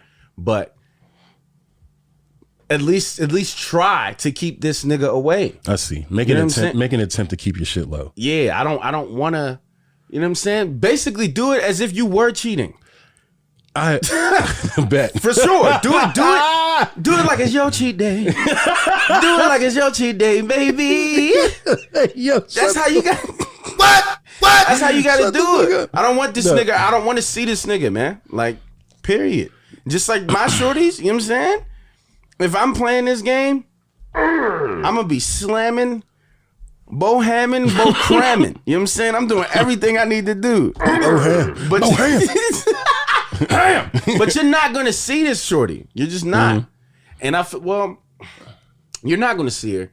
There might be more rules now that I'm thinking about it. I got one. If I can piggyback off your two, minus I can't see him, because I feel as though if I was in a mental place where I was okay with us being open, then that wouldn't be an issue. That wouldn't be an issue, me seeing you with that person. What if that nigga is better than you in every aspect? Yeah, but see, here's the counter to that, because I look at it in the sense of, like, all right, think of it like a pimp, right? And this is nuts. This is about to be crazy. But just look at it as if you're pimping, right? Okay, pimping. You know your shorties is out there humping the town. Everybody's getting beat on, skeeted on, treated on, mistreated on. You know what I mean? All that. Peed, pooped. Whatever the John wants, the John gets, if the price is right. But then you got to come home. You got to come back to the stable. And sometimes that pimp, he might have, you know what I mean? He might have one that he treasures. You feel me? And he be pumping on that one too. And like, you can't front, there's an emotional connection, right? Because you would have to feel something. I don't have those. Huh? Go ahead. There's an emotional connection. You'd have to feel something. Like, I don't care. Pimping is pimping, whatever. But them niggas care about. You know what I mean? You have to care in some. My favorite bitch. I ain't black your eye. Exactly, bitch. You know what I mean? You have to have some sort of fucking, like, care for your workers. You know what I mean? And, you know, movies and shows and stuff, niggas always got a bottom. So it's like he really cares about that one. Sometimes she don't have to work. You know what I mean? Or she has to do light work. Like, maybe she just does hand jobs. I mean, everybody else got to give up everything, but this one just beats them off. You know what I mean? That way, all she got to do is come home and wash her hands, and she's mine again. But I look at it like pimping. Like, you go out there, and you and Mr. Johnson and Mr. fucking Stevenson, everybody is slamming on you, but still your mental is mine, right? Like, we have a thing over here. So yeah, you over there living and I mean, for whatever monetary bullshit you want out of it, but you got to come home. You feel me? Right. So if I'm in the mind state that is okay with having a open thing, my thing would be, as long as you're coming home with respect, like with as long as you're coming home with respect and with the regard of, our thing is still our thing, this thing of ours is still ours, then that's whatever. My biggest rule would be, I got another rule. My biggest rule would be, it's probably gonna be the same. My biggest rule would be, There has to be a number limit. Of smacking? Here's the thing. All right. Here's the thing. Listen. All right, I'll let you get this. It is insurmountably easier for a woman to get action. Yes, 100%. You could literally look like a you know Gizmo the Gremlin. No, come on, you know the Gremlins. Like whenever you remember the movie Gremlins. Is that the little meatballs that with the mouths? No, they're not meatballs. They're not. No, they look like meatballs, but they like no. What is that movie? I almost called it it's called Critters. Critters. That movie's called Critters. Fuck, I called them Mungrovers. Mungrovers. No, that's Critters. But Moogers. But what the fuck? All right, so the Gremlins. Gremlins are different. They start out as just little adorable, little furry. Like cute creatures, but you can't water them, you can't feed them or give them anything to drink past 12, or else they'll turn into gremlins, right? What? That's serious, right? So as long as you want to keep this thing cute and cuddly and adorable, don't let that nigga touch water and or feed him after a certain time. But of course, the movie, what happens is Gizmo gets a little juice spilled on him, and then all these little gremlins start shooting out of his back. Like they reproduce asexually, I guess, in some way. But I fucking forgot what the fuck I was doing. I ain't gonna stunt. I don't know what Gizmo looks like, but I just pictured Leprechaun in the Hood, nigga, what the fuck? and a bunch of troll dolls flying out of his back. That's what I visioned. I had a deeper point. I really did. It was about to get real deep. And I brought that up because it was going to pull together my whole thing. It was amazing. Yo, usually I can like gauge where you were going. I had no. Once you said they start shooting out of his back, bro. I told you I pictured the Leprechaun in the Hood, nigga, and troll dolls flying out his back. Fuck. So I don't know where you were going with that. You were saying, God damn. You were saying keep it cute. You know what I'm saying? You had a rule. Gizmo broke the rule, and that's why it started to get ugly. So as far as the relationship, there was a rule that you didn't want them to break because that's what's going to happen, basically. I don't remember. And please, whatever, kill me on this podcast. I don't know. My memory is fucking garbage. But basically, it's a numbers rule, meaning... Oh, you said numbers. Okay. Yeah, meaning it's easier for women to get bodies, right? Of course. They can literally, I was saying it. Okay, now I remember. I was saying that you could be a shorty that looks like a gremlin, not the Gizmo one, but the one that comes. I know you've seen that gremlin that looks like Lil Wayne with the sunglasses.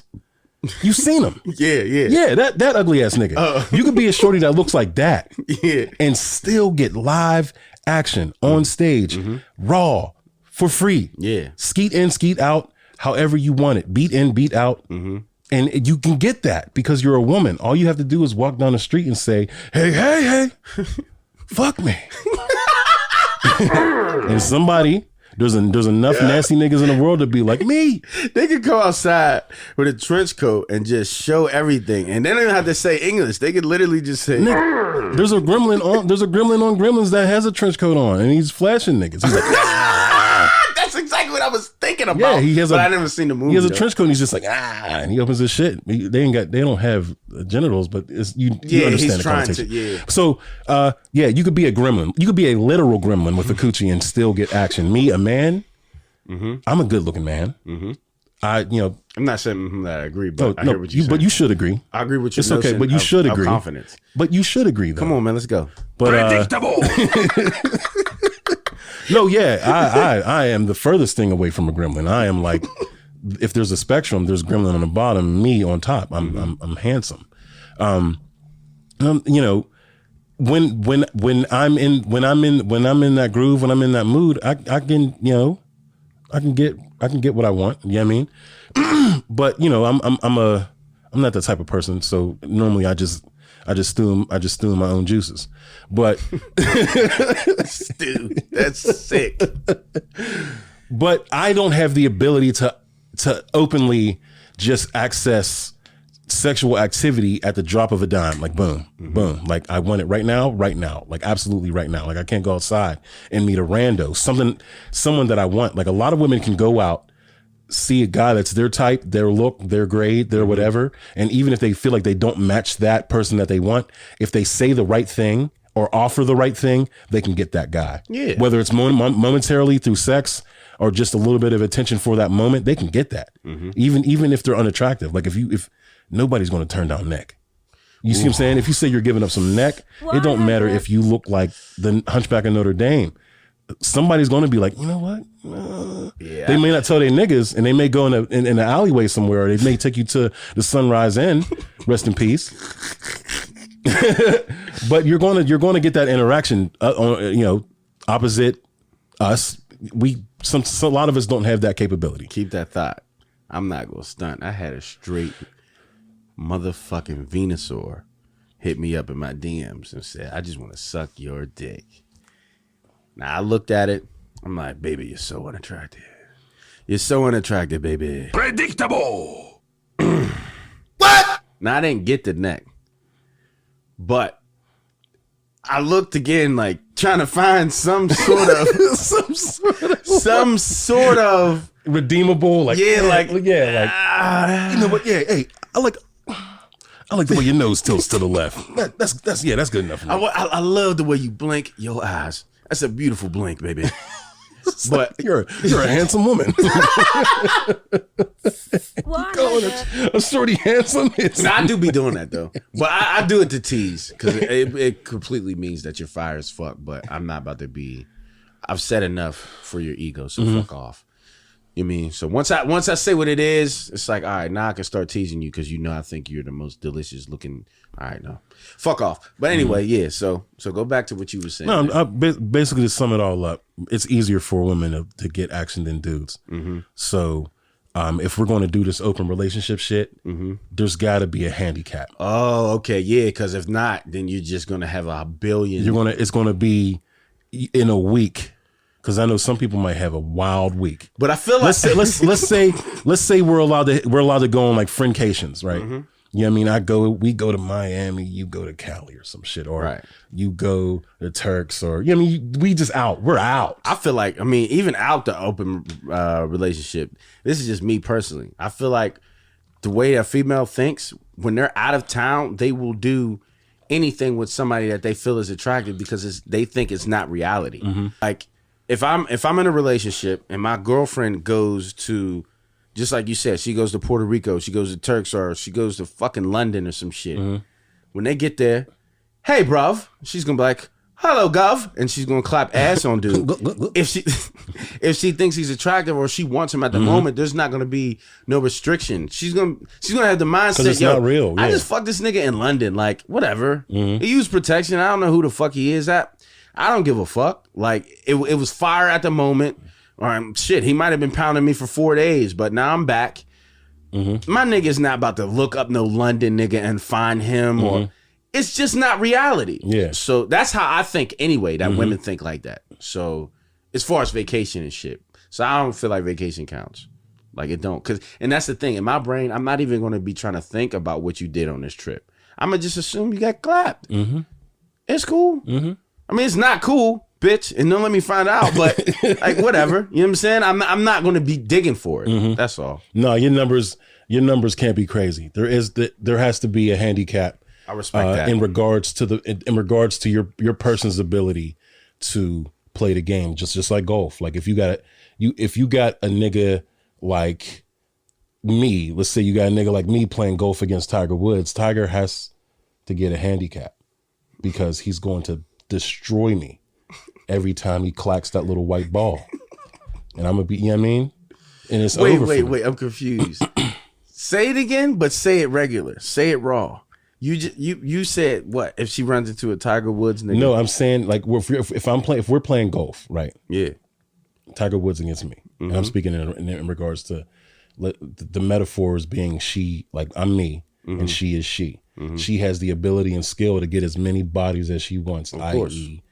Tiger Woods playing golf. Oh, she's Tiger Woods playing golf. Oh, yeah, she can rack up all the points. Yeah. I can't play golf. Yeah. Yeah, I mean, if I hit a ball, I got one. Especially if it's with me, it's already a loss for me because I don't pursue.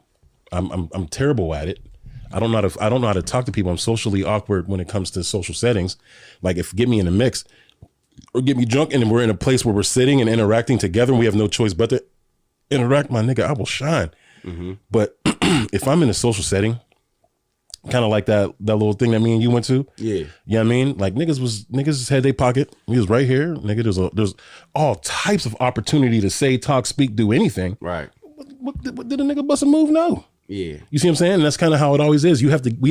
I need to be in a closed space around drinks and good atmosphere, and then you on literally say I'm life of the party right there. You know what I mean? Yeah, that's just the way it is. I can't go out there in the world and just be regular. You know what I mean? And if you can, I'm already at a disadvantage. So sure, I think a lot of women can do that. Like, I mean, even shorties that have that social anxiety, they get approached. Yeah, exactly. Yeah, so now I feel you 100% on that. That's a great point, and you're right. And you made me think of another rule that I would have on top of the no friends and no family. No friends, no fam. And check your numbers. And the check your numbers. That's added to my rule. And don't do your best to hide this person from me. But I feel like I got another one too. There might have to be another limit, bro, as far as how much time you spending with this nigga. How much time you spending with this nigga, and you can't spend the night. Spending the night is weird, bro. Like, I'm gonna keep it real.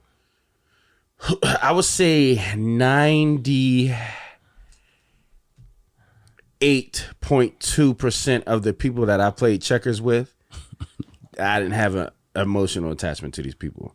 I might have liked them and thought they were attractive, but there's nothing that they could say or do that would make me feel any type of way because I didn't want to be with them. Like, I've had people I played checkers with for years and didn't develop not one emotional soundbite for them. I didn't give a fuck. It was literally like, you are a girl, you are attractive, your backside claps. We have fun, get out. You can come to me as a friend and we can talk and all of that, but do I care about what you do? You could literally walk out of my house and suck 17 dicks. If I know none of those dicks got syphilis, I'm gonna watch through the window and like, look at my shorty killing it, yeah? That's just how I am. I don't give a fuck. Go, best friend. And I put that in the beginning. I have a disclaimer. Like, you shouldn't talk to me if you feel like you're gonna develop any type of feelings or whatever, but it always folds. It always backfires. And then, why don't you want to be with me? But if I say in the beginning that there could be a chance of you'll know. You know what I mean? You will know. Or if it develops, I'll express it later. But that only happened once. Anyway, so damn. Now I forgot my point. You were saying, okay. Yeah. The time spending shit. I feel like when you spend a night with somebody, you're inviting feelings to just develop. It's weird because if I like you enough to say that, yo, we should spend this night together, because I already skated. You're still woke. I'm still woke. Damn. The power of pillow talk is unmatched. The power of just pillow fun, pillow comfort. We're laying in this bed together. We're watching something. We're laughing. Or I'm laughing at you. You're laughing at me. It's creating a different type of energy. It's just a bond in general. Yeah. That's why when I did play checkers back in the 50s, I want you to leave immediately. Get out. Like, I legit want you to get out because I don't want you to develop the shit for me. You know what I mean? And I don't want to develop shit either, but I'm not the one that's going to be in danger of it happening. Yeah. I'm not trying to say I'm the shit, I'm that nigga, but I kind of feel like one cocky thing that about me that I can say is I do feel like I'm the best sexual partner a female can have. But even if that's my own ego and I'm just wilding and my shit is just terrible and in my world is great, there's one thing I do know. I do know that when a female really does get to know me on a personal level, I without a doubt, I feel automatically she's gonna like me, unless there's a stipulation, like if she has a boyfriend or, obviously, she's not gonna look at me like that. She's not even gonna take that time. But if it's somebody that I'm dealing with or I'm speaking to, and then they really get to know me, they're gonna like me. So that's why it's like I don't even want you to get to know me like that, because then you're gonna start blowing up my phone and shit. And hey, can I come over? I don't want to fuck today, but let's just chill. Let's exist. Let's just chill. Like no, fuck no. I don't know. I don't want you around. Like it's just how it is. So whatever. In summary, I'm saying that my shorty can't be spending the night with the nigga and around the nigga developing shit. There shouldn't be enough time to develop a bond. Yeah, fuck out of here. The furthest it should go is just either you making each other blow, or I don't know. Once that's gone, someone needs to be putting clothes on and headed back to their vehicle. Right. Get the fuck out. I mean, niggas don't follow rules. Who knows? But back to the whole idea. Well, all right, okay. So the first one was we added more. We're only like 5. We'll come up with 40 by the end of the night. The first one was no friends and fam.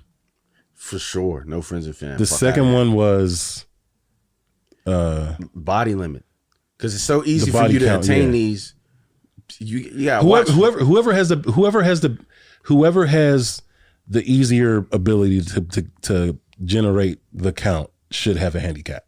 Okay. Don't know what that handicap is. You guys discuss what the handicap is. It's like I have to get 2 before you get 1. That type of shit. Okay. You know what I mean? Or if it's really bad, I got to get 3 before you get 1. All right. Numbers handicap. Cool. No friends and fam. Handicap the numbers. No pillow talking. There was another one you said. Keep it away from me. Oh yeah. Don't. I don't like that one. Don't hurt me again. You like that one for your? Because if we're having an open relationship, it shouldn't matter if I know who it is or if who it shouldn't matter. You say it shouldn't matter, bro, but I feel like that is what's going to ruin your relationship. You know how many relationships continue and don't implode or explode?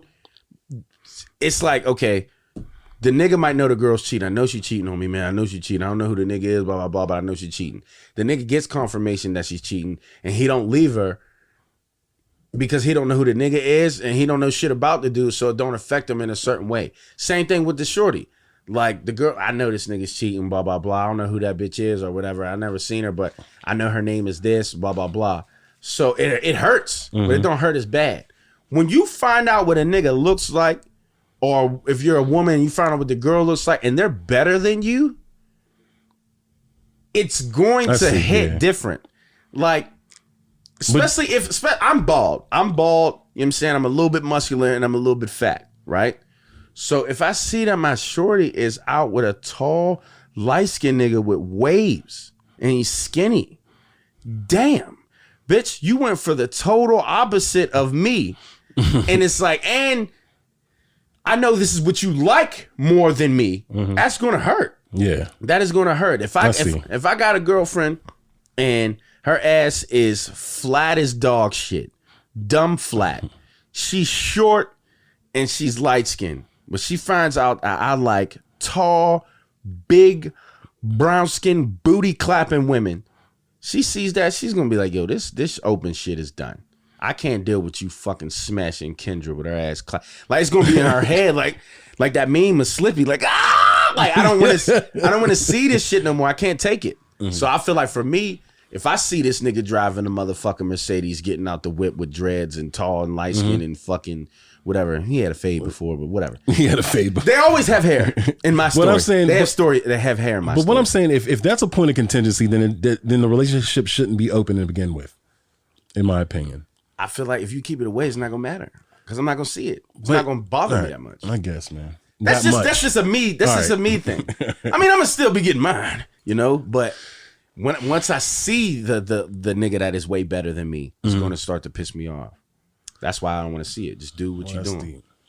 Well, fuck it. Will and Jada, they revealed that the relationship is open, mostly because Jada grew up in a household that was open, so she has no idea what it's like to be monogamous with or a forever love for one. She's for everyone because she was taught to be for everyone, and that love is not a box. It's a free flowing thing that you can give. Love may be a box. It just may she's just not in the sexual box.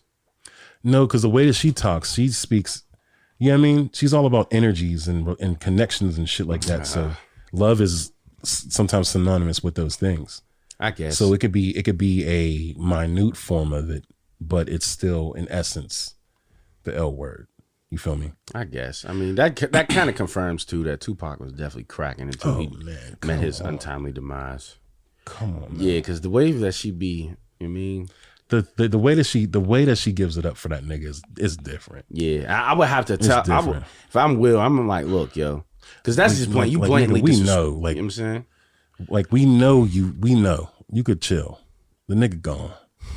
Like, you know what I mean? Ain't no way he could respond to this shit. Yeah. So you don't have to tell the world the nigga gone. If you want to, you go to his gravesite. Let that nigga know all your juice. He probably said that in so many. You know what I mean? But as far as like going on an interview or red table talk in this discussion, you know, hey, keep it down. Yeah. Pac is dead. You know, like you're talking to nobody basically. What? You know what I mean? That probably came up in so many arguments in their household. You want him so bad, go dig him up and suck his dick then. What? Anyway, we can get off of that.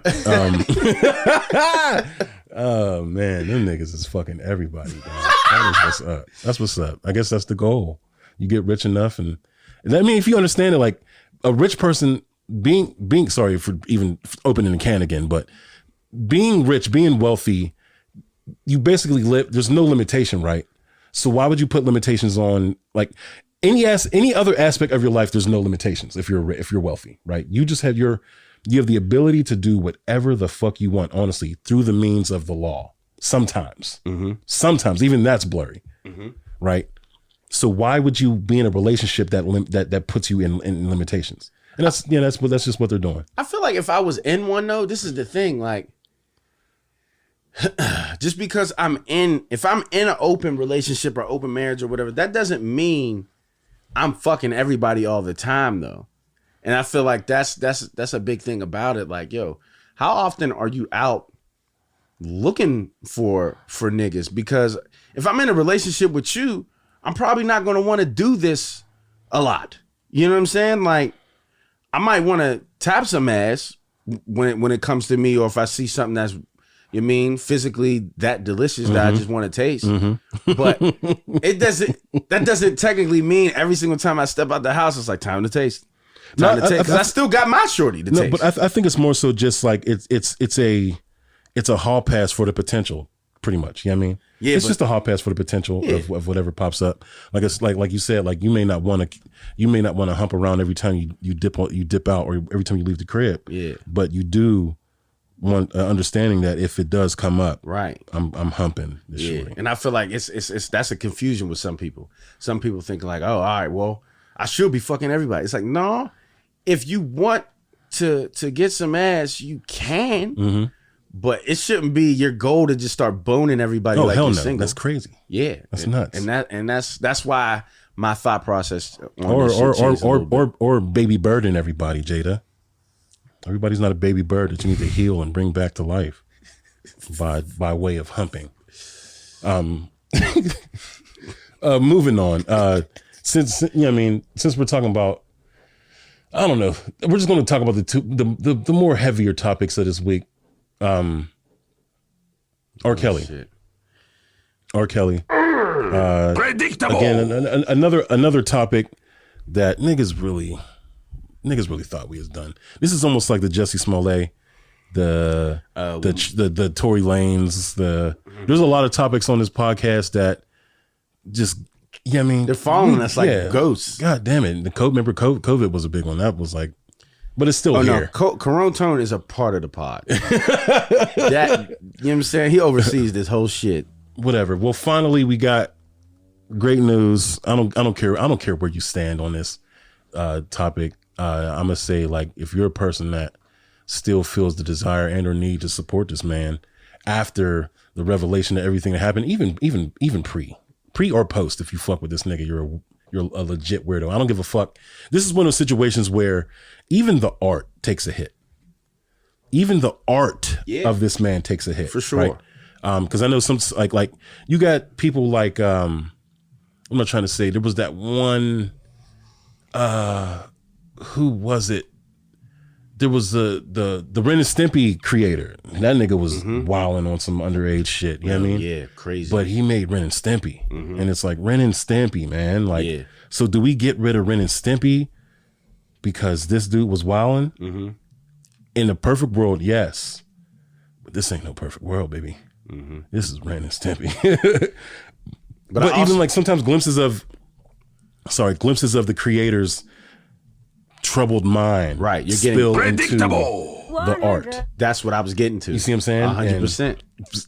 R. Kelly. And a lot of his lyrics have been outed to be like, yo, okay, he's talking about some crazy shit, some shit he shouldn't be doing.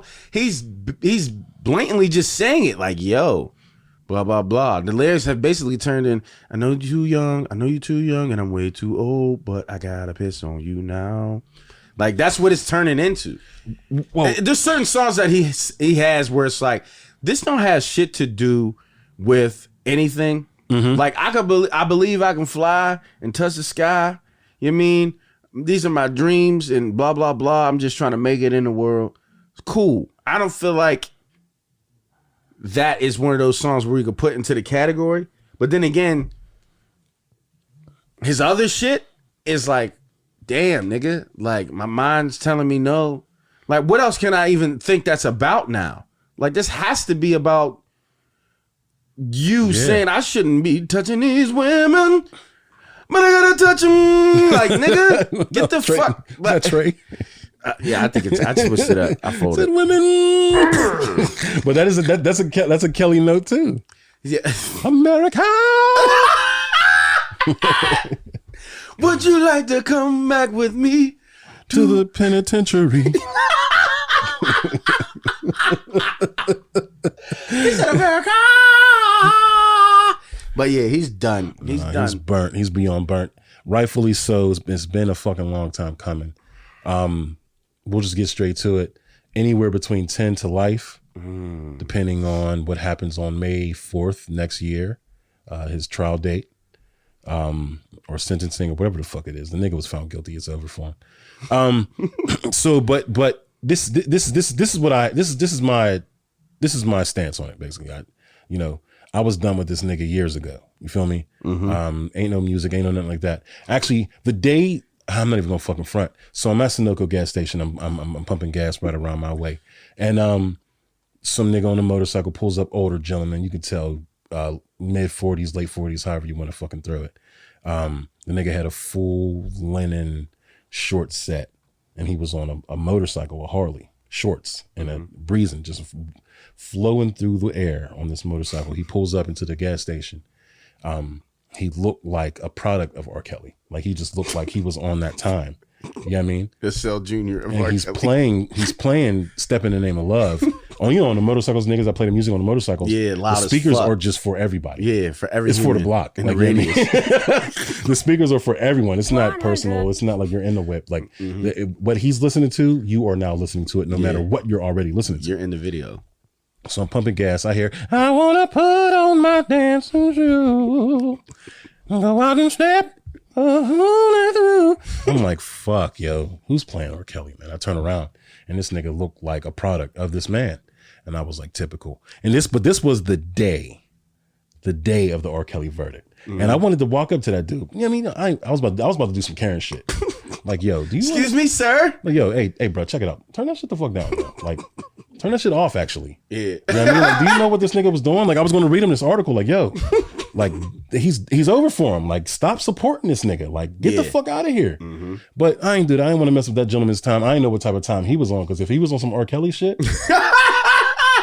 you know what I mean? I Predictable. So I was like, bro, you have it, man. You're a biker guy. You eat a smeared shit in your mouth. You're a biker guy with a linen short set on. That means you don't give a fuck about anything. No protection. Not a leather, no colors, no nothing. A linen short set with some low-cut white forces on a Harley. And I said, he is a man's man. Wow. He's a man's man, and he's just coming from the barbecue, and I'm not going to fuck with him today.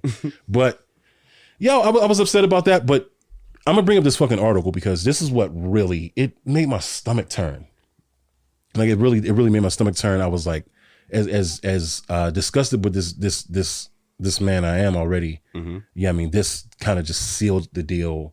And I made a post on my story like, yo, if you still support this nigga, like what more do you fucking need? Yeah. You know what I mean? So they said that the jurors in the, you know, the federal sex crime case, they were shown 8 videos by the prosecution, I guess, in an effort to, you know, persuade them as if they needed any fucking persuading. 8 videos. They're proving the singer's mentally, physically, and sexually that the singer mentally, physically, and sexually abused women for almost 3 decades, dog. 3 decades. All right. That's disgusting.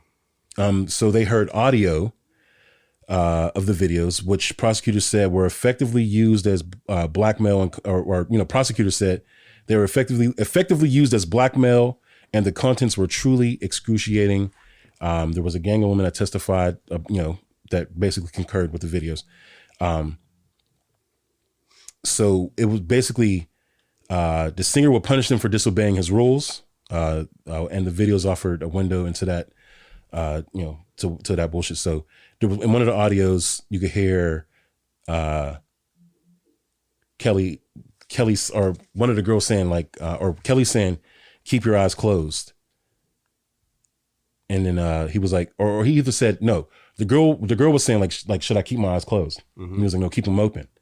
And then I guess she closed them while he was peeing on her. And he was like, you know what, we're going to start over. So Wow. because she closed her eyes, he punished her by, you know what I mean, starting over the session to pee. I don't know what this man was drinking to be able to, you know what I mean? He's an older gentleman too. Like, you know what I mean? It gets harder to pee the older you get. What? And he's free flowing. So, you know, he's been doing this for a minute. In one of the videos, she's later heard crying and repeating, "I'm a stupid bitch daddy. I want you to fix me." Oh, that's crazy. Yeah, Nuts, right? Nuts. Yeah. And that's not even the fucking worst part. Yeah, So that's making me mad. you see what I'm saying? So that's the type of time they was on. In another video, the person that they named her Anna is heard telling Kelly, "Oh, there's piss everywhere," amid splashing sounds, like splashing in the pee. Like, you know what I mean? How much does he? I mean, not to make it a joke. They said the wildest thing is that this nigga had Frank Sinatra's "Come Fly With Me" playing in the background while all this is happening. Oh, that is blood curdling. Yo, That's like that was the soundtrack to the abuse, right? Oh, that is Playing terrible. Frankie Blue Eyes. It's like it's like when while getting peed on. that's crazy, bro. That's like when when they make horror movies and shit. There's always like some old gentle song. Like, come on, ragtime, let's just have a good night. And meanwhile, Come on, ragtime. I don't know nothing, bro. Predictable. This is not funny. I don't. No, we're not. Hell no. No, If you listen fucking to with the you. context of Yeah. what we're saying, we're not ragtime. making a joke of the victim. Come on, ragtime. We're laughing at the song shit. But Ragtime. I don't even know what that means. That's an era of music, right? I guess, yeah. I don't know what ragtime is. I don't know shit, bro. But yeah, it's always like, I don't know what it is. Like, it's always some weird ass old song that's showing a horrific moment. Like, and that's horrific for the victims that had to deal with that, because that's real life. Like, it's not a movie. Like, No, it's not a movie. they had to really go through that. And then if they ever hear that song again, like, No. I hope they get, I mean, I don't know who they're going to sue. Now, off the topic of, we're going to jump back into that, but off the topic of the victim's treacherous story, this, I don't know how do we get any money justice, because did you ever look at, I'm going to see this in real time. Do me a favor, go on Google right now and Google R. Kelly's net worth. Because I have a feeling that you didn't look this up because you haven't said nothing in the group chat. Just go down. -2 million. This nigga Predictable. is negative What? 2 million. How the fuck? Court fees. Bro, A negative. state, you know, they're snatching up his estates. They're foreclosing on all of his fucking assets. He's burning through bread because he's been, think about it. He's been incarcerated for how long? He has to pay for he has to pay for his appeals. His lawyers are working on the clock, around the clock. Someone has to pay for that. Nigga, lawyers are fucking expensive. Yeah. No, I don't mean like, no, I mean like this nigga was like I was looking for a lawyer not too long ago for some, I mean, it was nothing. It wasn't nothing bad. Mm-hmm. But I was just seeing like, you know, what, like how much would it cost if I can get like one on retainer or just to see, you know, 'cause I just needed help with some questions as far as, you know, some things. All right. And my nigga was like, normally I charge about $3,000 an hour, but I was like $3,000 an hour. Like who's gonna get the money? Like when they go through a traumatic experience like this, right, and they sue somebody. I mean, well, they usually get money, right? The victims get money for, like, or they get paid for what happened to them, right? Wrong. Yeah, right. Yeah, I get that they get some sort of restitution in some way. Yeah. But who are they gonna get it from now? Because that he nigga has is nothing. negative $2 million. Yeah, and he has no. I don't know. I think that I think that they factor that into sentencing as well. Okay. Because it's like if you can't pay with money, you got to pay with time. Damn. Could that be it? I don't know. But I don't know how the shit work either. If I'm the victim, I'm paying with my own request. Or maybe the royalties and things that he gets from the music here henceforth go to the survivors. But if we're doing what we're supposed to do, we're not gonna listen to this nigga shit no more. So they ain't about to get much. Oh man, yeah. So it's like a lose-lose situation. Like you gotta live with that traumatic fucking experience.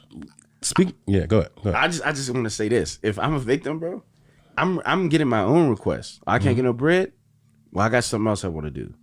I'm having somebody crazy, psycho. I want, like, you know how on the sitcoms they always say I'm gonna get my brother Buckethead Billy, and the nigga got spikes on his head and a fucking septum piercing and I don't know, a green beard or some shit. I'm getting one of them niggas, and I want him to just a Y signal. I want him to predictable. What? 100. I'm getting one of them niggas, and I want him to just fart and dookie on R. Kelly for 4 hours a day, every day. It's time to go deal with Buckethead Billy. He just gets farted and shitted on all day, bro. Mm-hmm. That's going to be my request. If I can't get no bread, because you're going to have to go through some traumatic shit, bro. Because I had to go through your fucking pissy ass. So just, matter of fact, let me do it. I'm going to fucking put vinegar in my piss and just start letting it off on him. Like, come on, man. That's crazy, but that's all I had to say about that, man. Prayers to the victims. Hold on, we didn't even get to... No, I was saying for me. You can get back into it, because this is filthy, man. Like, I don't know what else to say about it. But you said we didn't break down what part about it. No, there was just we didn't get to the absolute worst thing that he had them do whenever they didn't obey. Oh, I thought it was the eye piss. No. The IP is what it is. Yeah, I mean, that was his trademark. That was a Kelly trademark. Just pee on you. So, you know, we would say that would be the, as degrading and humiliating as that is, that would be on the lower spectrum of things that R. Kelly would do to his victims, right? This right here, I think, tops him. In another audio clip, the victim was heard stating, she was heard saying she smeared feces on herself. Yeah, that's not even funny, bro. Like, I mean, we're not making no jokes about this whole situation. Yeah. Anything that we've laughed at had absolutely nothing to do with what's happening to the victims and what they have to deal with moving forward. That, bruh, that's like, he's really twisted. I didn't know he was this bad. I thought it was he liked little girls, underage women, and that was it. And I thought he pissed on that girl in that video. And I'm thinking, like, maybe he just pissed on her. He thought he was about to nut and he just peed or something. I don't know, bro. I don't even know how you can get those feelings mixed up. Don't tell me you've had a crisscross. Listen, this ain't about me right now. All right? Let's not make it. Anyway, yeah. So that's how I thought. I'm like, okay, R. Kelly thought he was about to skeet on his shorty, but he just peed on her in that video years ago, and he likes underage women. That's still horrible. It's nuts. but I didn't know it was to this extent where he's capturing women and manipulating them and then making them his slaves and dookie smearing and all types of shit like that, bro. This nigga really crazy. No, he's a legit villain. Yeah, he's a Jafar of Oh my R&B. gosh. You know what I mean? Jafar. He's way worse. Hold on, what was Jafar's plan? He was just trying to get that one shorty. Well, no, he was trying to assume power. He wanted to be the emperor. He felt like the emperor was a fucking idiot, and he was like, "Nigga, I can do a better job." Oh, okay, all right, yeah, I'm like, okay, yeah. He's Jafar then. Evil means. He's the Jafar R&B. You're You know right. what I mean? And anybody that steps in his way. And then it went from wanting to be the emperor to wanting to be the strongest nigga in the universe. So that's when he took Genie's powers. Oh wow. Oh, Kelly's night. Come let me. All right, I'm gonna do that. But No, yeah, that's it. Or so is the confirmation is urine was a factor, belittlement and verbal abuse and humiliation was a factor on these underage women, to which I'm sure they felt they were powerless against this grown ass man with all that money, and all that influence, on top of just the fear of just being in the presence of a grown man. Yeah. Using his power and his whatever the fuck to get these young women to do whatever the fuck he wanted them to do at that time. And also poop. Yeah, that's nice. There's like you know what I mean? Like, wow. Like, and then even what that signifies, I'm not trying to fucking deep dive on poop here, but just the absolute humiliation of that. Like, you know, I know there are some really nasty people out there that, you know, if you go down the wrong black hole on a porn page, you might end up in some scary places where things like that are championed. But here, in this case, I don't think we're talking about fetishes. I think we're talking about, I think this was like a weapon. You feel me? Sometimes I have this thought, sometimes like the punishment should equate to the action done in some cases. Yeah, I really Meaning feel like that. if what you did caused some sort of mental damaging to where the person out there in the world that is free, they're free of your abuse, right? Because they're out in the world, but they're damaged by the things you've done. I feel like then you have to be subjected to that same mental damaging thing that you did. So shit. if you're peeing on people and making them smear shit, eat shit, whatever the fuck, from here on out, bro, that's you. Yeah. You got to figure out how you got to figure out how to like that. You know what I mean? Or 100%. basically get a taste of that medicine. You know what I mean? Because there's someone out here, and there are people out in this world that are fucking traumatized and fucked up because of your nasty ass actions. You then now have to be subjected to those things till, you know, we feel that it's okay for you to not be, which should be for a very long time, because these were young women, children at that. You know what I mean? I look at my daughter, you know, she's 12, or you know what I mean, or you see what I'm saying, or like just I just look at that age, like of you know what I mean, of woman, young woman, and it's just like I can't, like, how, what do you like, what is it, like, what do you see? Yeah, that's like, like, you know what I mean, like, what? That's disgusting. Like, how could you even, like, how could your brain even go like, you know, I wonder what that 12 can do, like, or I wonder what that 14, 15 could do. Like, that's crazy. That's yo, you're a fucking nutcase. That's nasty. It's nasty. It's nasty as fuck. Bury that nigga under the jail, in the jail, bury the jail. And that's my take on this shit. I'm hype that the jury justice was served. I think it could be served a little bit better by, and what I mean by serve, I mean put some poop on a platter, serve it to this nigga, and make him eat it. Yeah, for sure. Or smear it on his face. Give him a piss like like Arnold Schwarzenegger in fucking Predator. I was gonna say like Brucey's face in that chocolate cake in the Chelsea. Oh, Bruce. But yeah, prayers to the victims, man. Prayers to the victims. That's crazy. Hopefully this brought some sort of justice, some sort of elation, to which you no longer have to exist in a certain space or know that this person is okay in some way or any way, shape, or form out here in the world while you are dealing with what you're dealing with, which was uncalled for, is unnecessary. It's horrible. And again, like you said, prayers and all that good stuff. And I want to say one last thing about this whole situation. Just like we said, as far as canceling R. Kelly, dog, he should be officially canceled now. Anybody that's sticking up for him, I feel, really doesn't understand what he did. They really don't. They didn't really deep dive. They don't know about the shit smearing. They don't know about him abusing women verbally and trapping them and manipulating. They don't know about all of that. Because I told you what I thought it was with me. I thought the nigga just pissed on that shorty in that video, and they're starting to find out that he likes underage women. That's all I thought it was. But this is way bigger than that. So now that we know all of this, any human being defending him, bro, you really got to do some research. You should not be listening to this nigga no more. His music should not be playing on anything. It should be taken off all fucking streaming services, all of that. They should stop selling his albums.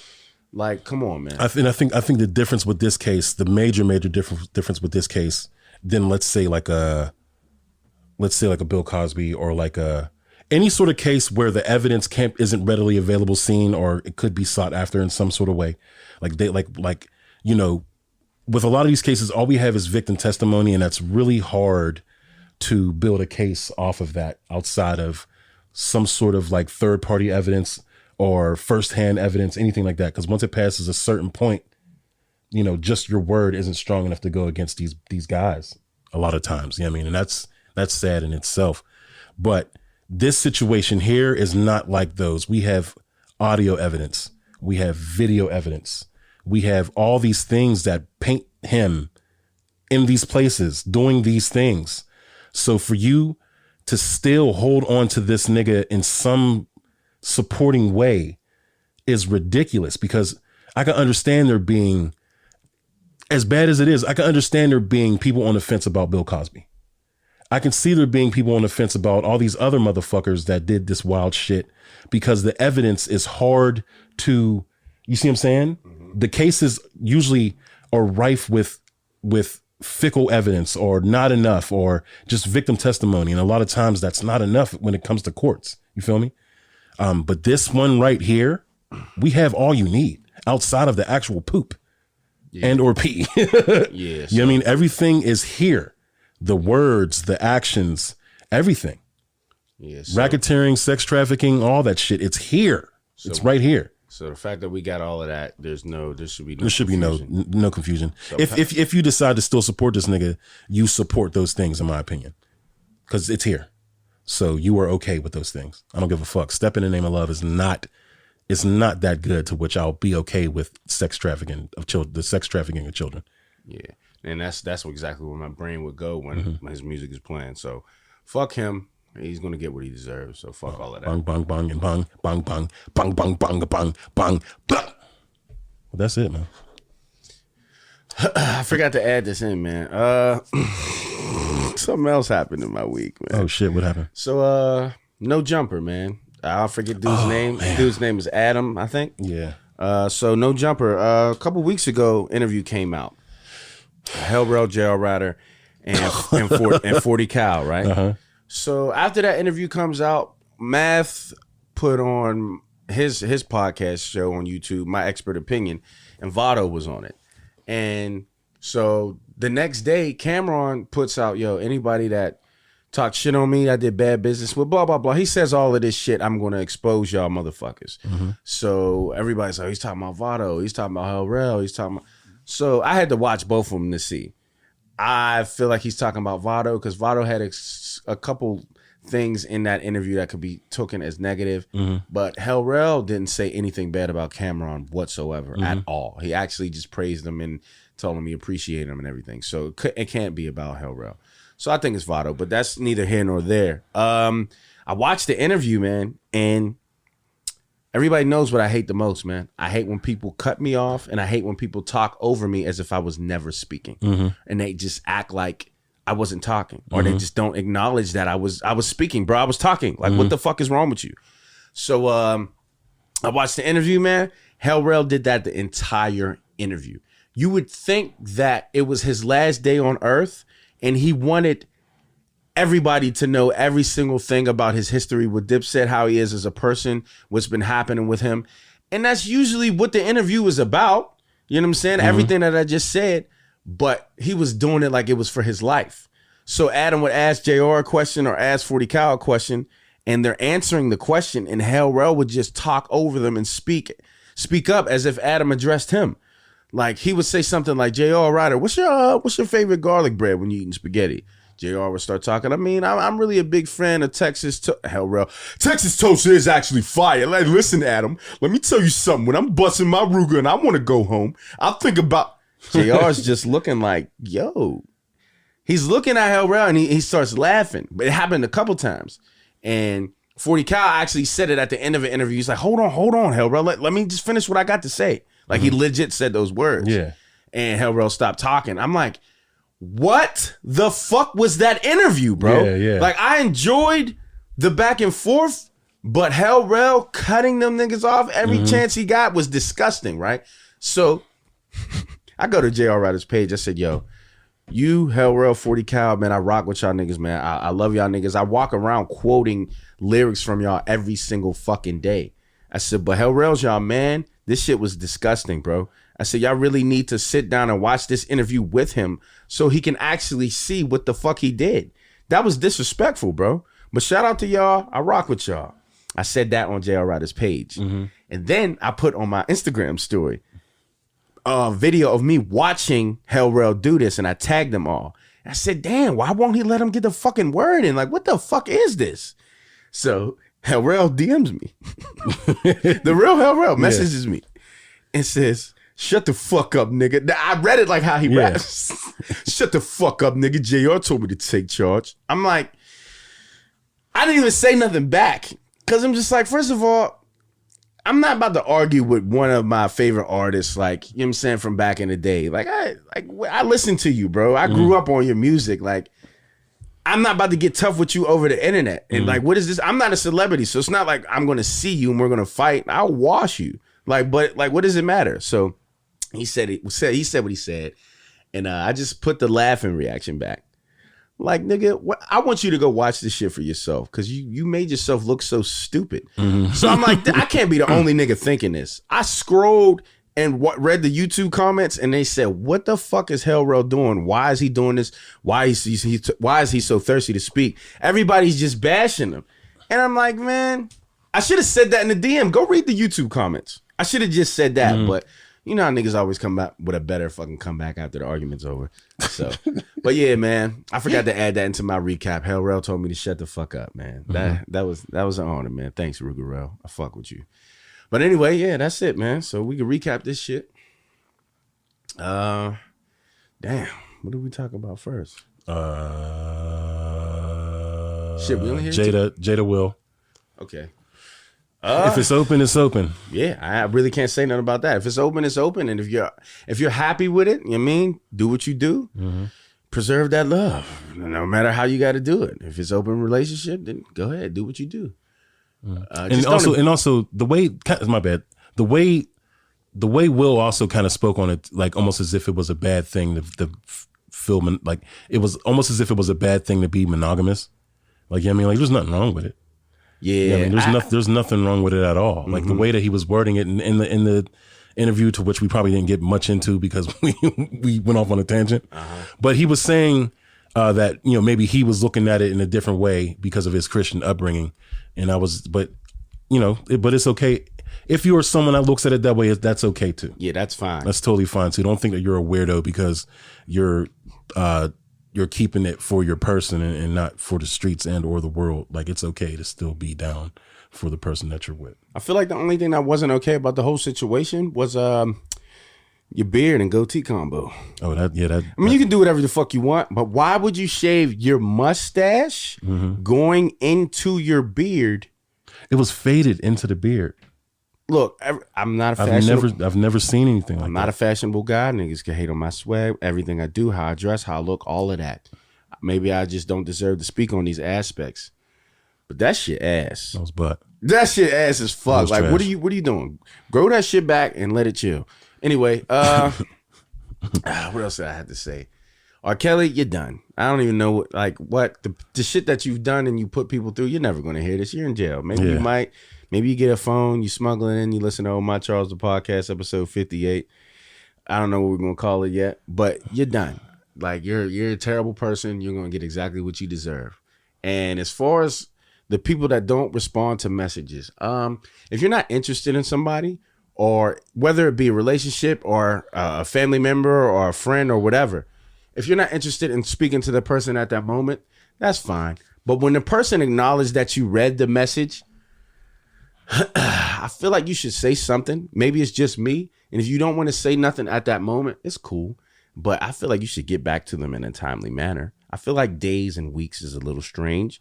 And if there is an issue, maybe you should address the issue with that person. If you don't want to talk to them anymore or ever again, you should say that also. Mm-hmm. There's no point to keep looking like everything is fine and that the person is twisted or bugging for coming to the conclusion of thinking that they may be a pest or you don't want to talk to them anymore. If that's what they really are, you should just say that. But as far as trying to cover it up and making it seem like, no, everything is great. Okay, so why the fuck do you keep ignoring me, you weirdo? I think you should change that. Spice. What? Spice. That's all I got to say. Anything else you got to add? Nah, man. Just niggas is out here, man. What? Niggas is out here. You want to elaborate or no? No, that's it. All right, I got you. Yeah!